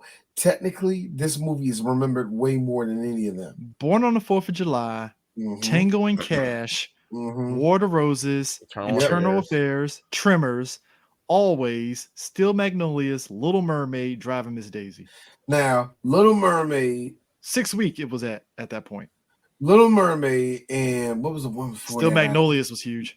Still Magnolias was, but it did better than Still Magnolias. So, but still, only like 4 of those movies on there. People remember. People still talk. Always, about people don't remember. That's the crazy part. Nobody don't remember. They still talk about July though. Yeah, people still talk about that. People Tango and Cash too. Tango and Cash. Now, here's what I'll say. More people talk about Tremors. Of all the on list outside of Little Mermaid, people talk about Tremors more than any of them. Yep. And even with Still Magnolias being what it was at the time, it was a hit. No, more people talk about Tremors. More people just did. Yeah. I mean, I don't. It's funny. We talk. I would argue. You can argue Born on the 4th of July, but you know. I mean, you talk about creature features. I'm a person that I will occasionally watch some creature features like, oh, man versus Bigfoot and shit. Like, I'll watch it because it's funny to me just watching those goofy ass fucking movies because it's like, you know, stuff like Loch Ness Monsters and shit. I'm gonna tell you. You want to know? You know why I know that? Let me tell you what this whole ass nigga did. This nigga left me, didn't inform me that he was going to see the Meg. And this dude just off book, just oh yeah, dude, I'm gonna tell you, I want to see the you lying ass. You ain't trying to see it. I'm trying to see it. Hey, saw the Meg at that big ass fucking theater at the was that at IMAX? That wasn't an IMAX. It was the IMAX at the museum. Bam ass nigga. Same place that me and Eric saw Ford versus Ferrari. Best screen ever. Best fucking screen ever. Oh my god, I fucking love the Meg fits the bill of a Tremors in terms of creature features. So I said at the beginning, D, when you had cut off, when you stepped away, like these kind of things, we don't know what's in the world right now. So if you told me Graboids existed, I'll probably believe you, possibly, maybe, because you don't know what's out here. Like we talk about space, nah, nigga, underwater. Do you want to know? Caves? Do you want to know? Hey Chris, I know we pretty much finished talking about the movie, but there is one thing I wanted to bring up at the end with the freaking creature going off the cliff. Kevin Bacon delivering the line, not the exact line, but I wish he could have said it in the same way. Can you fly, Bobby? Man, yeah, can you fly? I just wanted him to look at him and go, "Can you fly, Bobby?" I mean, I did. Hey, to be fair, I did like the creature splatting on the rock and stuff. Oh, that was beautiful. That was beautiful. I love it. Now you know what I liked about it. So satisfying. You can tell that when they did that, that thing was only this big and only dropped 2.5 feet. That's the best part about it. You can tell that thing was like the super practical effects. Well, all they had to do was edit out shadows to make it and just bigger. drop it, just make it just drop down. Yeah, and it just dropped it. So like it's not like we're using this again. Splat. Yeah, that thing's like I said, I bet that thing is no bigger than 5 feet, and it just dropped it and just filled it up with goo. You know what I mean? Yeah. And it just made it look like it was a large thing, man. That was the one thing I do like about practical effects. I would say only 2 times in this movie. It only happened because of where we're doing because of perspective. When Kevin Bacon was running away, it looked like it was green. It looked like it was like green screen, right? Mm-hmm. And there was only one other time I saw it when your boy Gross was in front of it with a shotgun. He was like firing at it, right? But the problem I had with it is just the way he was framed. He was key framed in it. It looked so bad, but it was only for like a half a second. You know? Like 2 seconds. You see, it's like, ugh. So the creatures were designed by Amalgamated Dynamics. They did the stuff for shockingly enough, we just talked about it a while back. Death Becomes Her. Wow. Starship Troopers, which makes sense because the creatures kind of look the same. Alien and Alien 3. Wow. Movies we're about to go to. Alien movies. Y'all doing Alien movies this franchise month? Yep. Yes, we are. Demolition Man, Wolf, Mortal Kombat, Jumanji, Mars Attacks. That makes sense. Michael. Yeah, I remember that movie. Michael had practical effects in it. I mean, it's freaking John Travolta doing magic with Forrest Whitaker as his, black buddy. Magical Negro. Magical Negro. Well, the magical Negro that had no magic powers. Ironic enough. Wow. My Favorite Martian, The Astronaut's Wife, Bats. Bats makes perfect fucking sense because that movie is just ridiculous. Also, sorry. Go ahead, Chris. Hollow Man. Yep. Wow. 6 Day Evolution makes perfect sense. Nutty Professor to the Clumps, Stealth, Elektra, the X-Men Origins, Wolverine, they're still working to this day. They did Godzilla vs. Kong. Yeah, they did. Wow, they still work. Check this out. So a lot, the sounds that was the sounds that were made for the Graboids. Mm-hmm. So they became very popular, and they used them in a bunch of movies. So let's see, as early as Predator 2. Starship Troopers, Ants, Mosquito, Eight-Legged Freaks, and Kong Skull Island. Wow. Not bad list. Not bad list at all. And also get this. Again, I love the practical effects of this movie. The set. Guess how long it took them just to put the set together for that town? How long? 2 months. Right. I was about to say a month. I thought they just took like an abandoned, because if you've ever driven through like Nevada and Arizona, New Mexico, they're all like small abandoned towns like that. Yeah. And stuff. I thought they just took a little abandoned town and just They took the time to they built the whole ass set. They built a whole ass town in 2 months. Man, that's what they did. But that's what movies did. They either go to Mojave or they do go to Arizona and Nevada and do crap like that. Mm-hmm. I mean, because like I said, I've heard of like them little ghost towns and stuff where it's like it got abandoned and it's just there. Best ones are in the Carolinas. There's like 2 or 3 ghost towns in the Carolinas and the Rocky Mountains. It's like, wow, I don't want to know why. Everybody got the fuck out of this town. Let's be real, D. Me and my dad driven through one. I was just waiting for the Deliverance ukulele to play, like down, down, down, down, down, down, down, down. Wow. Followed by somebody coming out and going, Paul! well. And then all of a sudden, Paul, there's some Negro here. Well. Last time we had, now you gotta do some weird acting. Last time we had some niggas around here. Y'all wasn't nothing there. Now I'll tell you one thing. We're gonna make sweet molasses out of you, boy. Dad, get the truck. I'm gonna tell you so. Get the truck. Nigga, get in the truck right now. Oh, what's the thing? What you gonna go down to your Walmart and hide? Oh man, you coons is funny. Or you what?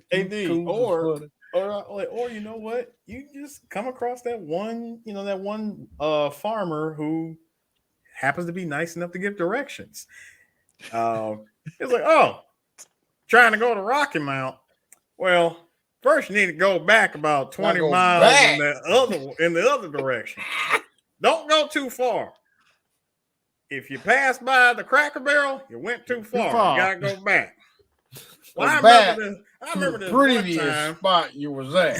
I remember one time I was meeting up with my man Frank. We actually called him Ferg.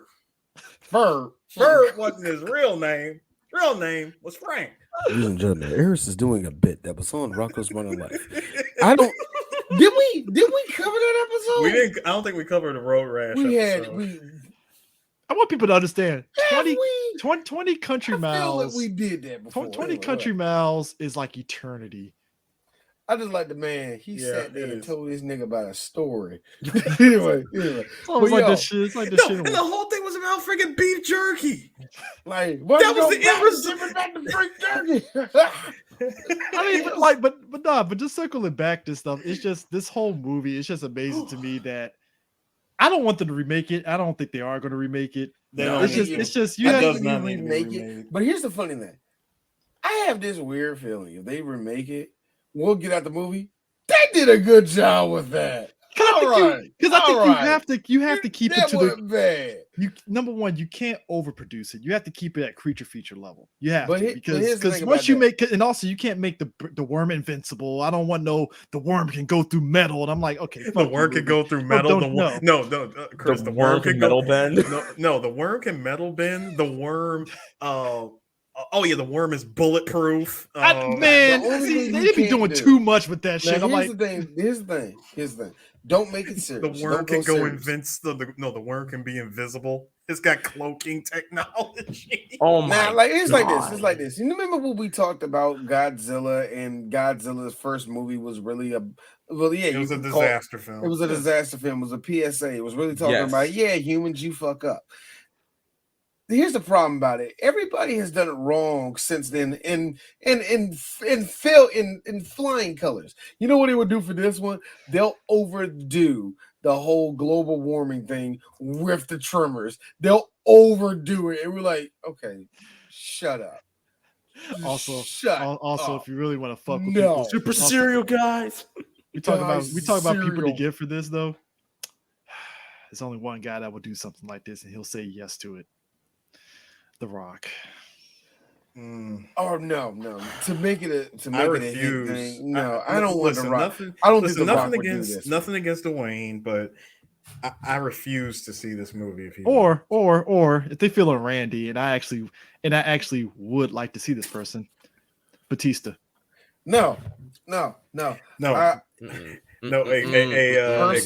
hold on, Chris, would you go see this movie if it would you go see a new version of this movie if it was written by one Kevin Smith?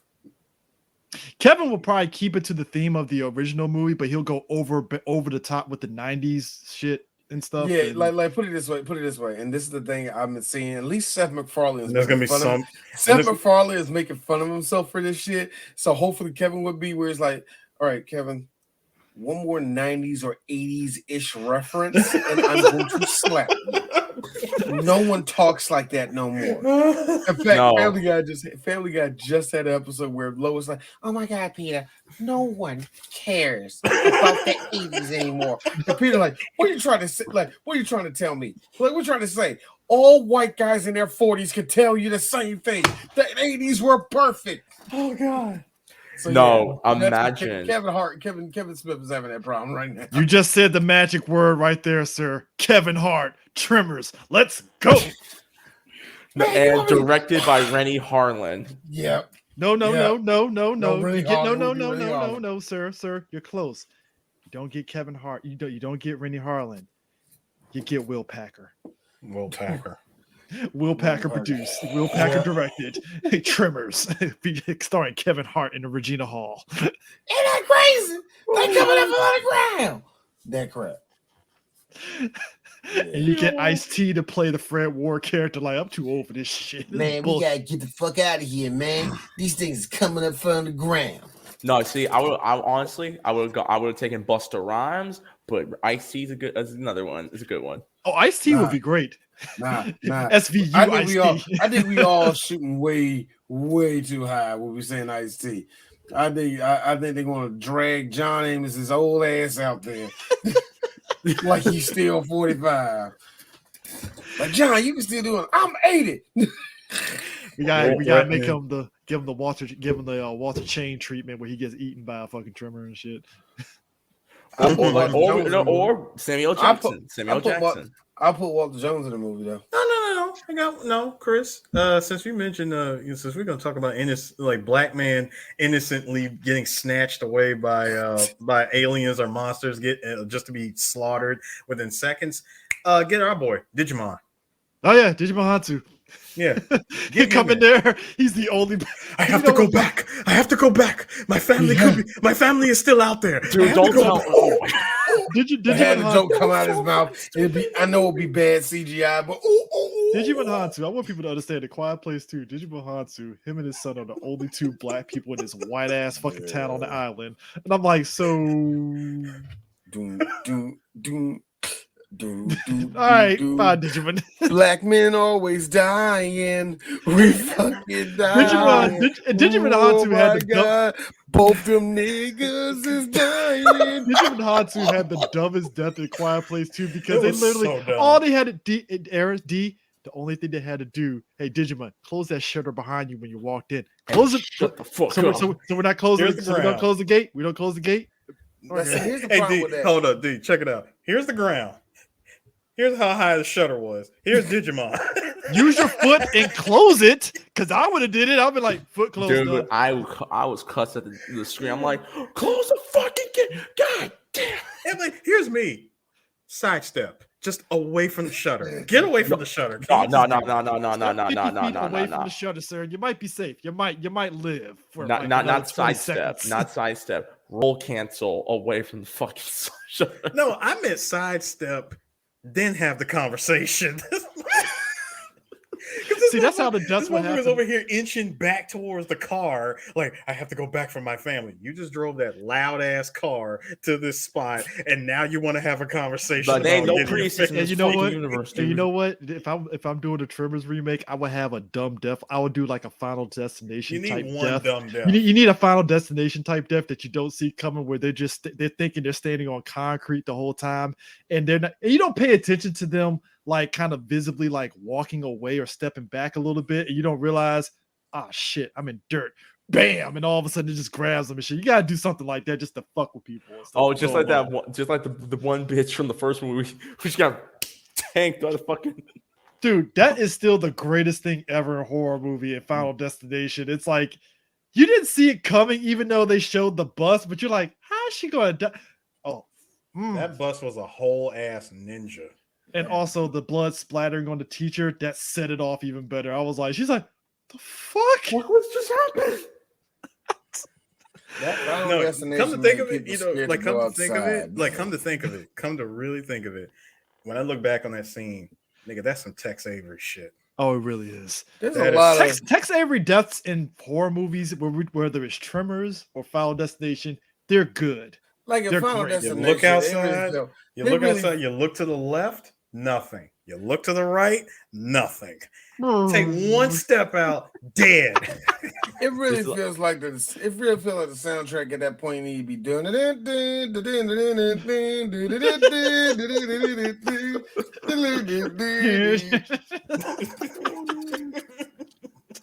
Shockingly enough, Tremors only, other than the two off-screen deaths, Walter Chang was the only death that we saw in the movie. Saw? Visibly saw, because the couple at the beginning, they got dragged. They got dragged underneath. The shepherd and the sheep got killed off screen, and we just saw his head. We just saw his head. Which is weird. They just took his body and not his head. That was weird. Again, we saw the greatest hat trick in this movie. I know, right? Oh yeah. Also, the construction workers that got killed. Wait. So his hat literally covered everything. Who put his hat right there? Like I perfectly. It was the graboids. The graboids did. Like I said, I want to know Did you hold on? Did you do it? Did you This is just gonna play- look weird. No, but- did you place the hat? Did you place? Did you just? so Eric, No. so you mean like this? Yeah. Is No, that no, what no, you telling me? Yes, I'm telling you that's exactly what they did. And in their own little graboid language, they pretty much said, "Rest in peace, little homie." Yeah, I already did. Pour one out. Pour one out. Nah, that nigga tripping. Hey, D, don't let Robot Chicken grab your idea. I would be Please so don't. mad. I would be so mad. I'll be like, they took D's idea. I hate you, Seth Green. I took that from a Living Color because Living Color, when they used to make fun of African, they will drop into English for 2 seconds and then hop back into the fake language. Yo, so they killed the couple, they killed the shepherd, the sheep, they killed the construction workers. They killed that one dude flopping his hat like this. So- Yeah, flopping his hat. All right. And then they killed Walter Chang, and then after that, the I death feel count like another stopped. woman died. Nah, that was it. Nope. Because even the little girl from Jurassic Park dodged She the fucking lived. death. She lived. She should have. The mother died. Yeah. dodged the death too. That's what I'm thinking. I thought she died. Yeah, the mother dodged. Yeah, the not mother Lisa didn't. Kudrow No. dodged that shit. Yeah, the mother dodged the death easily. and Yeah, stuff. there wasn't a lot of death, but because what made this movie good was the tension of how the fuck do we get away from these things? All right, because people in the movie they're like throw something on the ground, it's just like that. I mean, the fact that they couldn't hit the cat and the cat, construction, but the construction stuff was too heavy for them to hit, and I'm like, sure. The one thing that Sure. got me though was I was like, yeah, we're gonna take that because they can't take it down. Like, they're just gonna make a hole in the ground, right? You Funny do enough, realize funny that they're enough, gonna make a that's hole in what the ground. funny You guys enough, already D- said that they're way smarter than what they are, and you know that if they're hunters, they're going to they're stupid as fuck. Here's the thing. Funny enough, they did that in the sequel. That was one of the main points of the sequel. Like they were, like you said, since we already knew they were smart, they were tricking them, and their truck got hit into a hole and shit. And I was like, oh yeah, that makes sense because of course they're going to trap them there. It makes sense. I watched a little bit. No, of I the did second love movie. how I did love how later in the movie the creatures actually at one point outsmarted the humans. Yep. Because remember they thought that dynamite trick was gonna work the second time and it Nah, didn't. bitch. My man said, "Get this shit out." My man said, "Get this." Get that shit out of here, man. My man, Chris, just to take your line, my man said, "Yo, get this dirty bullshit out of my face." You know what Yeah, happened, that right? nigga You Vic know that what happened, joint, right? Billy. They That saw nigga Michael Vick that joint, man. You know what happened, right? They saw their boy Rob fucking be like, oh, Rob's gonna eat that candle. It's gonna be great. No, he ain't Vic that Fuck. joint. Nah. What really got me because when he threw it, it was like that joint had an arc like that, man. That was a Kobe. That was a ball hook shot on that It one. was. That was perfect, bro. It was until the freaking grab boy looked at it and said, "Man, if you don't get this freaking Kyle Reese bullshit out of my face, Right? your homemade pipe bombs, nah, Sometimes, B, this shit, B, that shit don't work over here." sometimes I love when movies do that. Like a monster figures out some shit, and it's like, nah, bro. That's Mike Gross had me dying when he said that. Like, what you made all those bombs out of? Stuff around the home. Me, America. Fuck yeah. Yeah, some mulch around your house there, sir. A lot of malt fertilizer here. Fertilizer. Well, you remember all that stuff, all that stuff that he used could be found at his local general store. You remember they were talking Wong to him. just provided the terrorists, and Wong. I don't remember. I like Chang. But I found it funny though in the sequel, he literally used the fucking graboid as like a wall mount and shit, like an animal wall mount. He just kept it there and shit as a trophy. I was like, of course he would do that. Of course he would do that. This is just D. He's being real. So did Reba McEntire die? Apparently, she went on a trip to see her mother, and we never seen her again.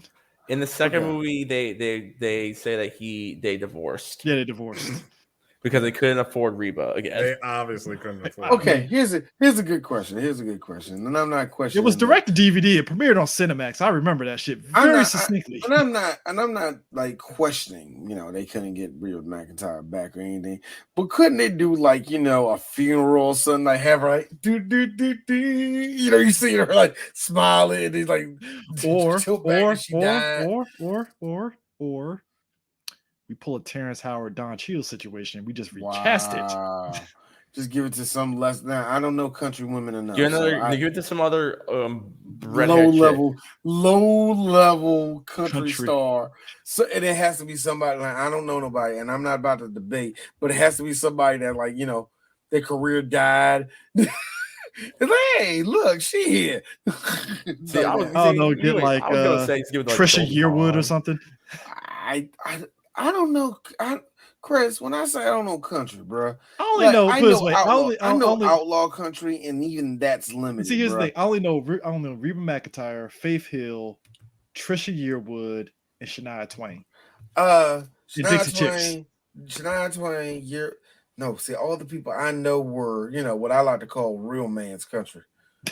Conway Twitty, every time I see you, with the mullet of justice. What I like to call cowboy romance, like that shit, letting all like every time I think about it, it's really good when you really listen to it. It's like these are some beautiful, well-written songs. Yeah, they country and redneck as hell, but you know what? I can see it. And then they start and like Conway Twitty and all them little niggas in the 70s. Oh, they were awesome. They were awesome. Outside of that, I don't. I heard Shania Twain is all right. Jewel, but no, Jewel's more ska. Jewel's more folk. She's folk, ska. She might be ska. I don't know. She was at that fucking. She was at that. She was at that fucking. She was in that documentary for that Woodstock 99. She was like, "What the fuck am I doing here with Fred Durst?" Like Jewel had the nerve to go up there showing all that cleavage up there. I bet. Jewel said that. Here's the funny thing. Jewel sat there said to herself, he's like, "Yeah, I kind of felt out of place because it's like all these white boys that got all this angst, and here I am, a folk singer, and I'm at Woodstock." Like, it's just like I said, and Jewel, she don't hide the guns at all. She's one of those girls that don't hide them at all. So it's like she got drunk frat white boys. The word "whip it out" came out more than once, and I'm just going to be real. Penises got whipped out too. Why? Because white boys are gay that way. They're weird. They're really drunk weird. White boys that ain't drinking water and they're white boys get really gay, rapey and homophobic, like really gay. Now black men, it's really almost the reverse. We just get really violent. We get really violent, and look, we get really violent, and when you see the murder, you're like, "You gay, ain't you, nigga? What you trying to say?" Nah, dude. They get very Ike Turner. It's very Ike Turner. See, you laugh, but it's like I've seen that shit up close. Not a fun sight. You got to kind of step away from a bit. Like it gets very. I'm sorry. Somebody told you to talk? No. Because now you saying that I'm crazy. The testosterone is just in terms of just like remember Wayne Brady? Remember when Wayne like say sorry. I'm sorry, Dave. I'm sorry. I did you funny. Rob, bitch, you gonna. Nah, but it's just but I do, like I said, for them to do, I miss these kind of creature features because, like I said, even though I hate spiders, I like eight-legged freaks. Because it was a creature feature. I love debatable. You know that Eris keeps mentioning that, and I keep on telling the same thing. No, Chris won't touch it because Chris is being no being a bitch about it. I hate arachnophobia. It's arachnophobia that Chris eight-legged freaks. Yeah, that's what I'm talking about. Freaks doesn't bother me because it's giant spiders, and it's like, all right, I can live with that. Granted, if giant spiders exist in real life, I probably bitch up. I ain't gonna lie. But here's the thing, Chris. Here's a grin. The arachnophobia, the cover boy spider on there was a tarantula. You do realize those things don't really hurt you, right? Yeah, no, they don't. They're scared of us. They're scared of humans. They're more afraid of people than we are afraid of them. It's just the logic, the way they crawl and they scurry past. It's like to me. No, Chris. See, Chris, I can totally understand because it's the same thing with me when it comes to snakes. I don't like the fucking patterns that they come with. I don't like the goddamn colors, and I don't like the fact that they just grow up to be too goddamn big. But if they're in a tank and it's covered, all right. Cool. I love Eris. I love how Eris. Nope. That's a don't deal even put me breaker in the for him. same room. No, don't even put me in the same room. That's why that shit in Home Alone threw me off. I'm like, Kevin, don't jump on that shelf. It's gonna break, and it's gone. Because look. Go ahead, Ernest. No, the reason why I'm saying nope because nigga, we did we not do Vampire in Brooklyn? Did you not see that freaking Cobra smash the fucking glass? True. That is true. Meanwhile, my ass, like I said, I am scared of something. I'm not going to let that out there. I ain't going to let out there what animal that I'm really scared of because it's not embarrassing. I don't want y'all to catch me slipping. But that being said, though, I'm gonna put it to it's a rat, ain't it? It's a rat, ain't it? But I'm gonna put it to you this way: it's a rat with Tim's. I'm gonna put it to I think anything. Hey, speaking of which, I am shocked that during me and Eris's trip to New York, we didn't come across a rat with Tim's. No, y'all didn't. Y'all just came. No, y'all just came across the normal rats. Hey, what's up, Ma? Hey, what's up, Ma?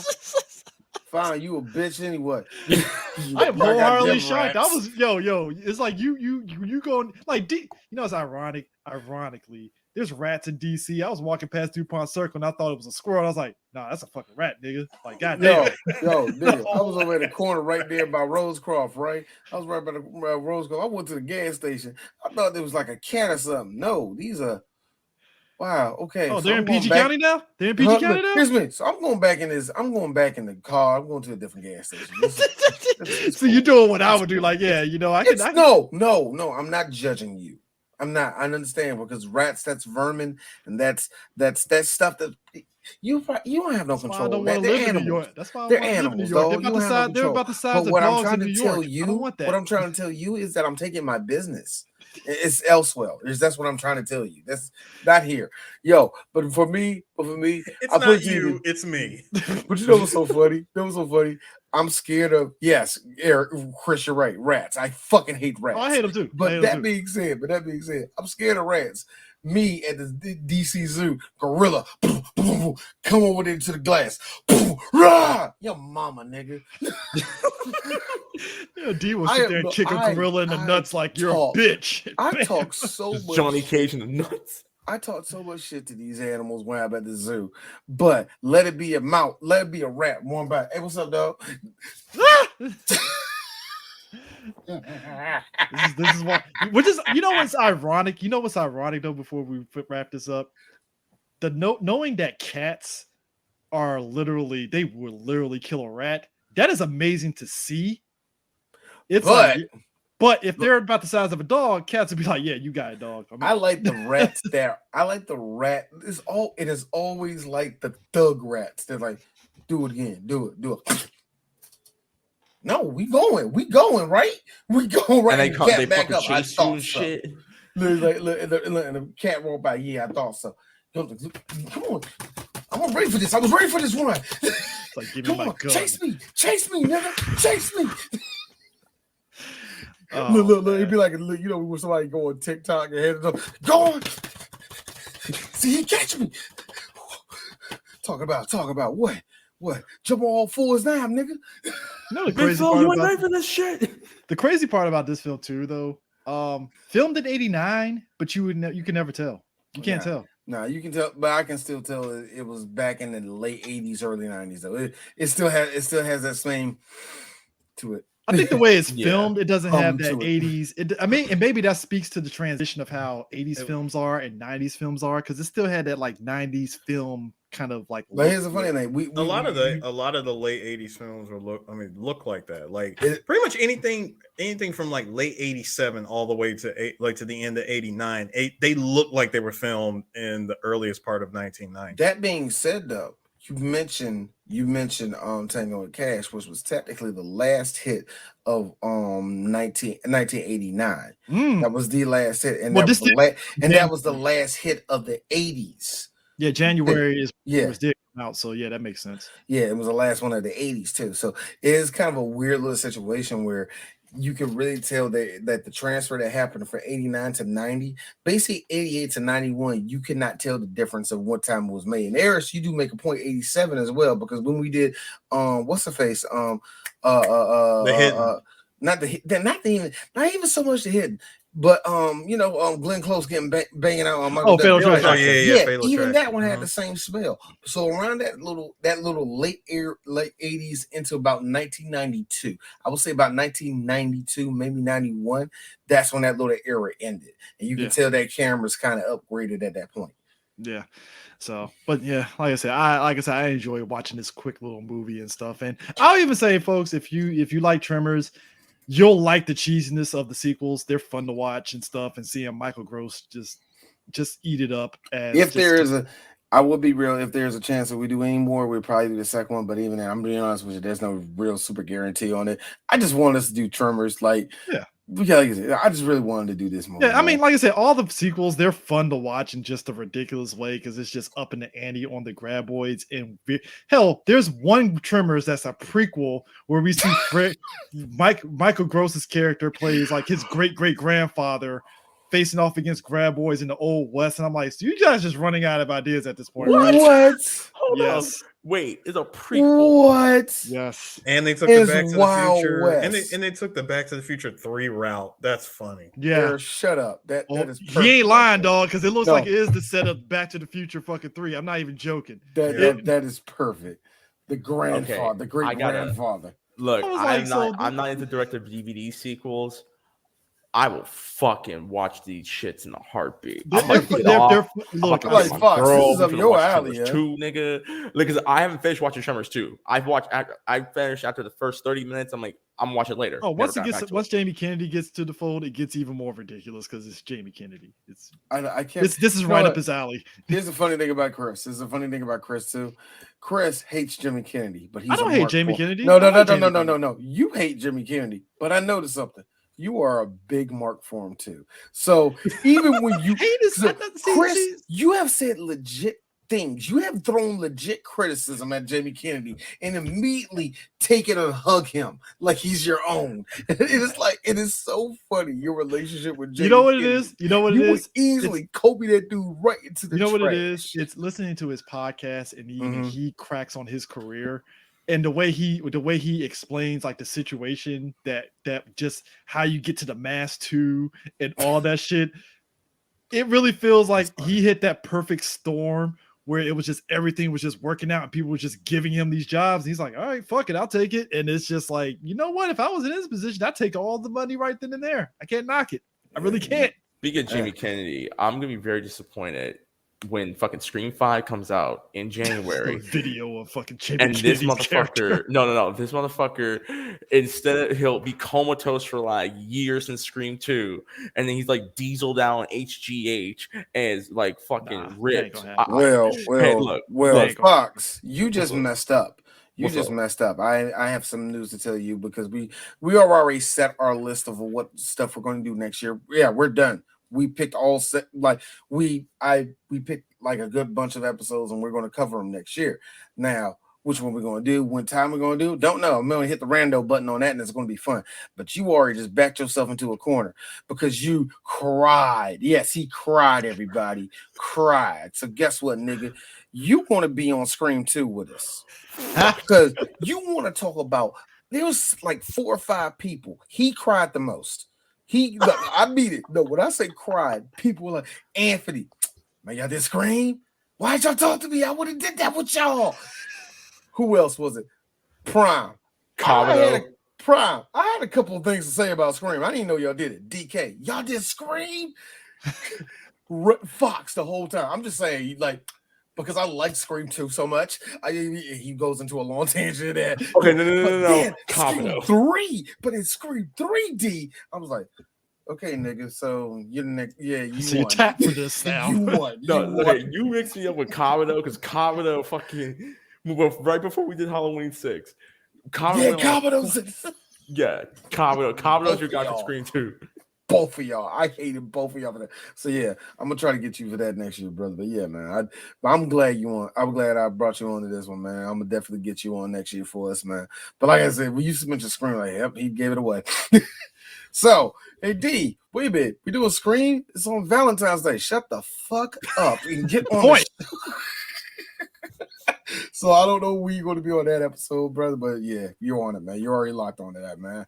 I promise that one for you. The Alien franchise shit that we're going to be doing is going to be next hilarious month. Because there's an air of just revisiting those movies, even Alien Resurrection. Yeah, And you start that's what- figuring out like I just gotta everything. ask. Because I mean, if we do Aliens 3, are we doing the director's cut or are we doing See, here's the funny thing. Like all things, yes, mention it. Yes, of course, mention it.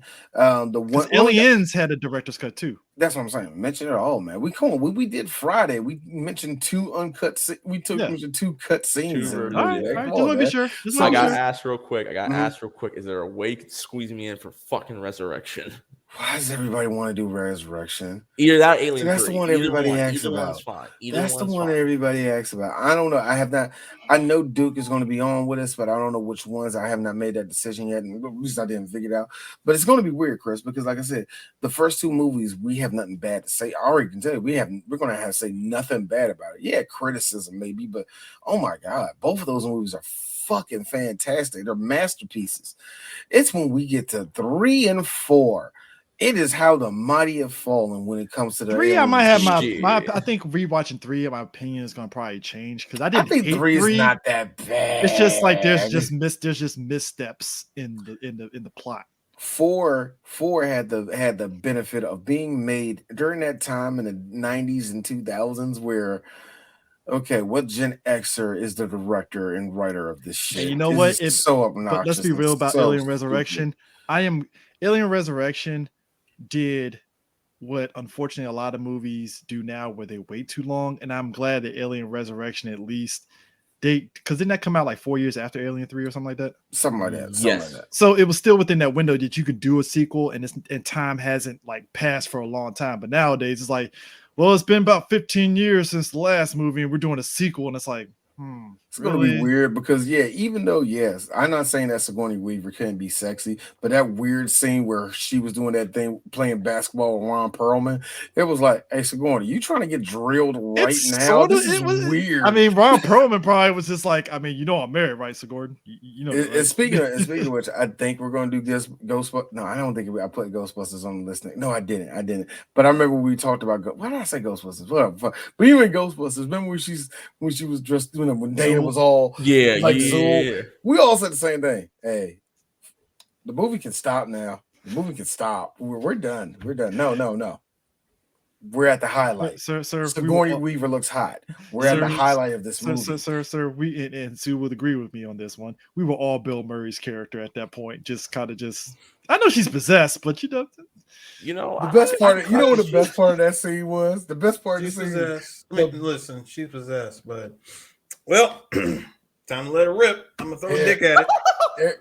It was a this was pure Eris's type of comedy right here. Not. Are you the key master? No. Close the door. Knock. Are you the key master? Yes. I'm actually a friend of his. He told me to meet him here. I gotta watch that movie now. Great. Now I gotta watch that movie. No, D. Hey, D. You want to know the part where you clearly see me writing the movie? What? Dana's floating. Does the freaking kebab shit where she's like turning midair. Yeah. Here's me. Here's my writing. Please come down. It's like, please. I like the way he said that. Just like I know Bill Murray didn't have a script in his face when he said that. That's what makes that line so great. It's just come down. Like, please come down. That was ad lib. That was a pure ad lib line. Please come down. Only Bill Murray can make that straightforward. That shit is fucking hilarious. Oh my god! But like I said, yeah. But anyway, but like I said, the first two Aliens, of course. But the one thing, like I said, and I said it, we're going to say it in the Halloween special too. I said it then. Holy crap! Do you don't understand that me and Chris really want to get it over with and do Prometheus and Covenant? Covenant. No, but here's the best thing. Covenant. We were kicking around the idea to extend this shit into December for this shit. I was seriously thinking that. I don't know. The fact that you two want to talk about Black Goo the movie. Black Goo the movie is terrible, but Eris, as entertaining as what they did, is when you see the movie. Eris, you're going to be so frustrated Eris is going to have a whole 20-minute segment where he's talking about what just pissed him off. Eris, I know it doesn't have. It doesn't have It shit. will be Put it this gold. way, look, we make fun of Terminator and their infinite ways of just fucking up Skynet. Alien said, "Hold my beer." It's like, bruh, what are we doing to the And then mythology makes it here, better. guys? Don't And then- remind me but of you know fucking what? Terminator. But do you know See, what? But Eris, but do you know what's the? You remember when your boy that tried to bang Marge? He's like, it's not exactly lunch. It's not exactly breakfast, but you get the cantaloupe at This is the my end. man Jacques. Do you know what the cantaloupe at the end is? Covenant. Covenant is so bad when it gets to about the minute it hits you. I love this movie. Well, listen, This movie is so bad. Listen. I love it. All right, guys, listen. I'm gonna take the time to watch it, and I'm gonna come back to you guys. And the next time that we're all on camera, if you see me like this, Exactly how I was when I fucking reviewed Genesis last year. it's like if I'm like this, it means I'm waiting. I'm cooking. I'm cooking Just because stewing over it. I'm stewing over it. I'm gonna let everybody get all their shit out first, and then when it's my time to talk, I'm just gonna go in. So Just let me go unfiltered, uncut. Let me say my piece, and then I'll move on. See, Eris, I know Eris. Eris, the first thing. Sorry, first off, Dwayne. I thought it was a joke, but now I really do have to say it. What was the fucking point of that black goo? What was the fucking point? Like, Eris, I mean it. It is. Prometheus is bad because there's so much potential for that thing to actually be a great movie. And it's like they literally take the shotgun and unload it. And then, like I said, and Covenant fucks up so bad, but because it messes up so bad, by the time everybody's dying in it, you're like, I love this movie. I mean, because I don't know how you did it. It goes from a this movie Prometheus is sequel. disgustingly bad. I love it. First hour's Prometheus sequel, and then it's like the second half. Somebody's like, "Hold up, this is supposed to tie in aliens. All right, make an alien movie." And it's like, it made it worse. But for some reason, his Christmas album, kill him. Yes, just kill him. Get it over with right now. DJ too. It's my exact same reaction when we did Terminator month last December, and I sat and watched Genesis for the second time in my life, and I'm like, shit on Salvation as much as you want. If you were telling me that Genesis was the answer to Salvation, bro, seismic tossed out the fucking window you go, bro. Fox, you saw me. You heard me when we did our discussion for Terminator month. Yes, I did. I mean, I was happy. The first two movies, third one, I was like, third one, it's shit. And then, oh my God, Salvation, you wonderful bastard! Please tell me, can I have more of you? Genesis. Okay, we're going back to the past. All right. To play the shitty games. Now I'm like, oh my God, what the fuck was that? It's amazing. It's amazing. And then Dark Fate. And then Dark Fate, and then I'm like, you know what? I'm done with this franchise. It's Dark Fate. Dark Fate, again, another one that had so much potential. It's funny how that series was a Michael Jackson facelift. It's like when it got to Salvation, okay, stop, Mike. Stop. Nope.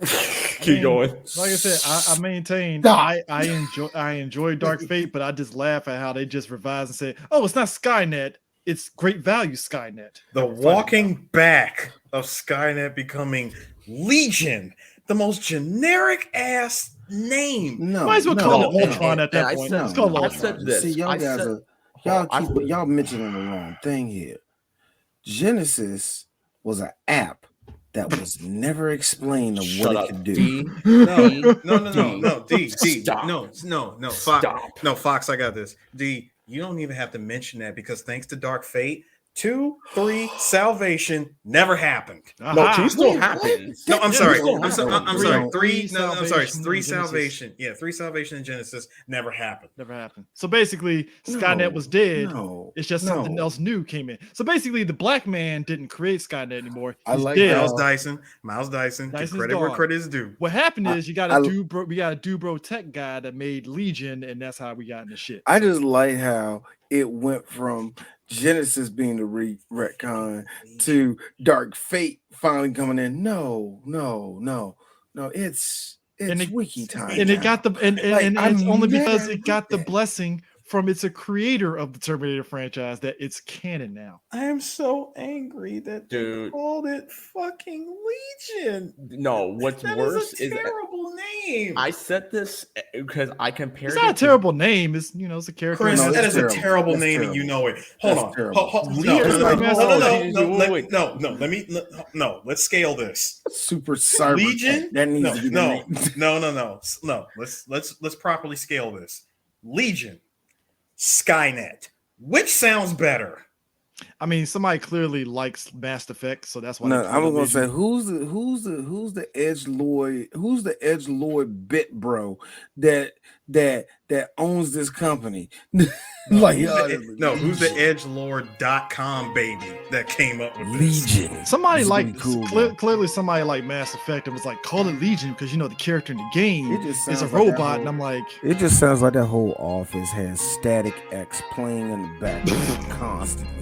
You know what's even worse? Mountain Dew bottles everywhere. Hey, and Fox, Breaking you wanna know, Benjamin on repeat. hey, Fox, you want to know the worst part about that? 5 fucking people, including James Cameron, wrote this piece of shit. and yet again, Yeah. I could at least say Yeah. I didn't come away pissed off like I was with Genesis, but it's kind of like one of those you could have made it better because it's not even bad like Genesis was, where it's like, okay, this is shit. It's bad, and like you had some good concepts, but like the execution was just like, because I like the new Terminator, I like the idea of the liquid metal. All right, cool. Female It's Terminator. rehashed. It's literally the TX and the T1000 put together. Yeah, I didn't mind all that. It's just your execution could have been a bit better. It's like, but yeah, that's it for all this. Got a metal plate in my hip. Did 2 tours in Afghanistan. Fuck that movie. Fuck that movie and everything. Hey, I'm ready to talk about Alien, where we get space truckers fighting aliens, and one what's the name of the black dude? Is it I knew you was gonna mention him. Yatef Koto, almost surviving. I wish he did survive, but he didn't. Yaphet Kotto kept the tradition that went to Charles S. Dutton, that went to Idris Elba. Nigga, you dying. We don't know when, but you die. Oh, you dying. You're not making it in this movie. You'll get your hero moment, but then you're gonna die. Yeah. Charles got one. Yaphet Kotto got one, and Idris Elba got one. Christ, he was in fucking Prometheus, wasn't he? Yep. Damn it. Yeah. I was the one driving it. Yeah. And I hit Charlize Theron with my ship. It's great. I also hit him with my cork. I was just about to say that. I'm Idris Elba. I will say this before we. I'm a dancer. Get I'm a off. DJ. I'm a performer. DJ Sue, my one problem with Dark Fate was that Go ahead, Fox. my one problem with Dark Fate, and I even compared it. They tried to do what made Halloween 2018 good and failed fucking miserably. No, That's everything my that biggest they do, Fox. Everything they tried with Dark Fate failed miserably. Except the Rev 9. I like the dude who played. That's what I'm Rev saying. 9. I give the Rev 9 again, cool concept, but guess it's been done before. I'm gonna say this: if y'all give the Rev 9, giving the Rev 9 all this credit, why are y'all still not giving the Team Matrix her fucking? That's what I'm flowers? saying. I don't understand that. No, What, Christiana Loken? That chick? I was fine Yeah. with it. I didn't have a problem with it. No, Yeah, I was know cool with you Tasha don't, Little Chris. I know comment you conquesting her don't. clout. I know you don't, but I know a lot of people that didn't like it. But whatever, it ain't a big deal. So, we're done. anyways, yeah, we're kind of meandering at this point. Yeah, We're done. Hope you guys We're done. hope you guys enjoyed our 1 hour and 16 minutes of telling you goodbye. Bye. See you next time. Yeah, goodbye, ladies and gentlemen. Goodbye, people. Get the fuck out of here. Let's get the fuck out of here. Deuces. Where the fuck is the door?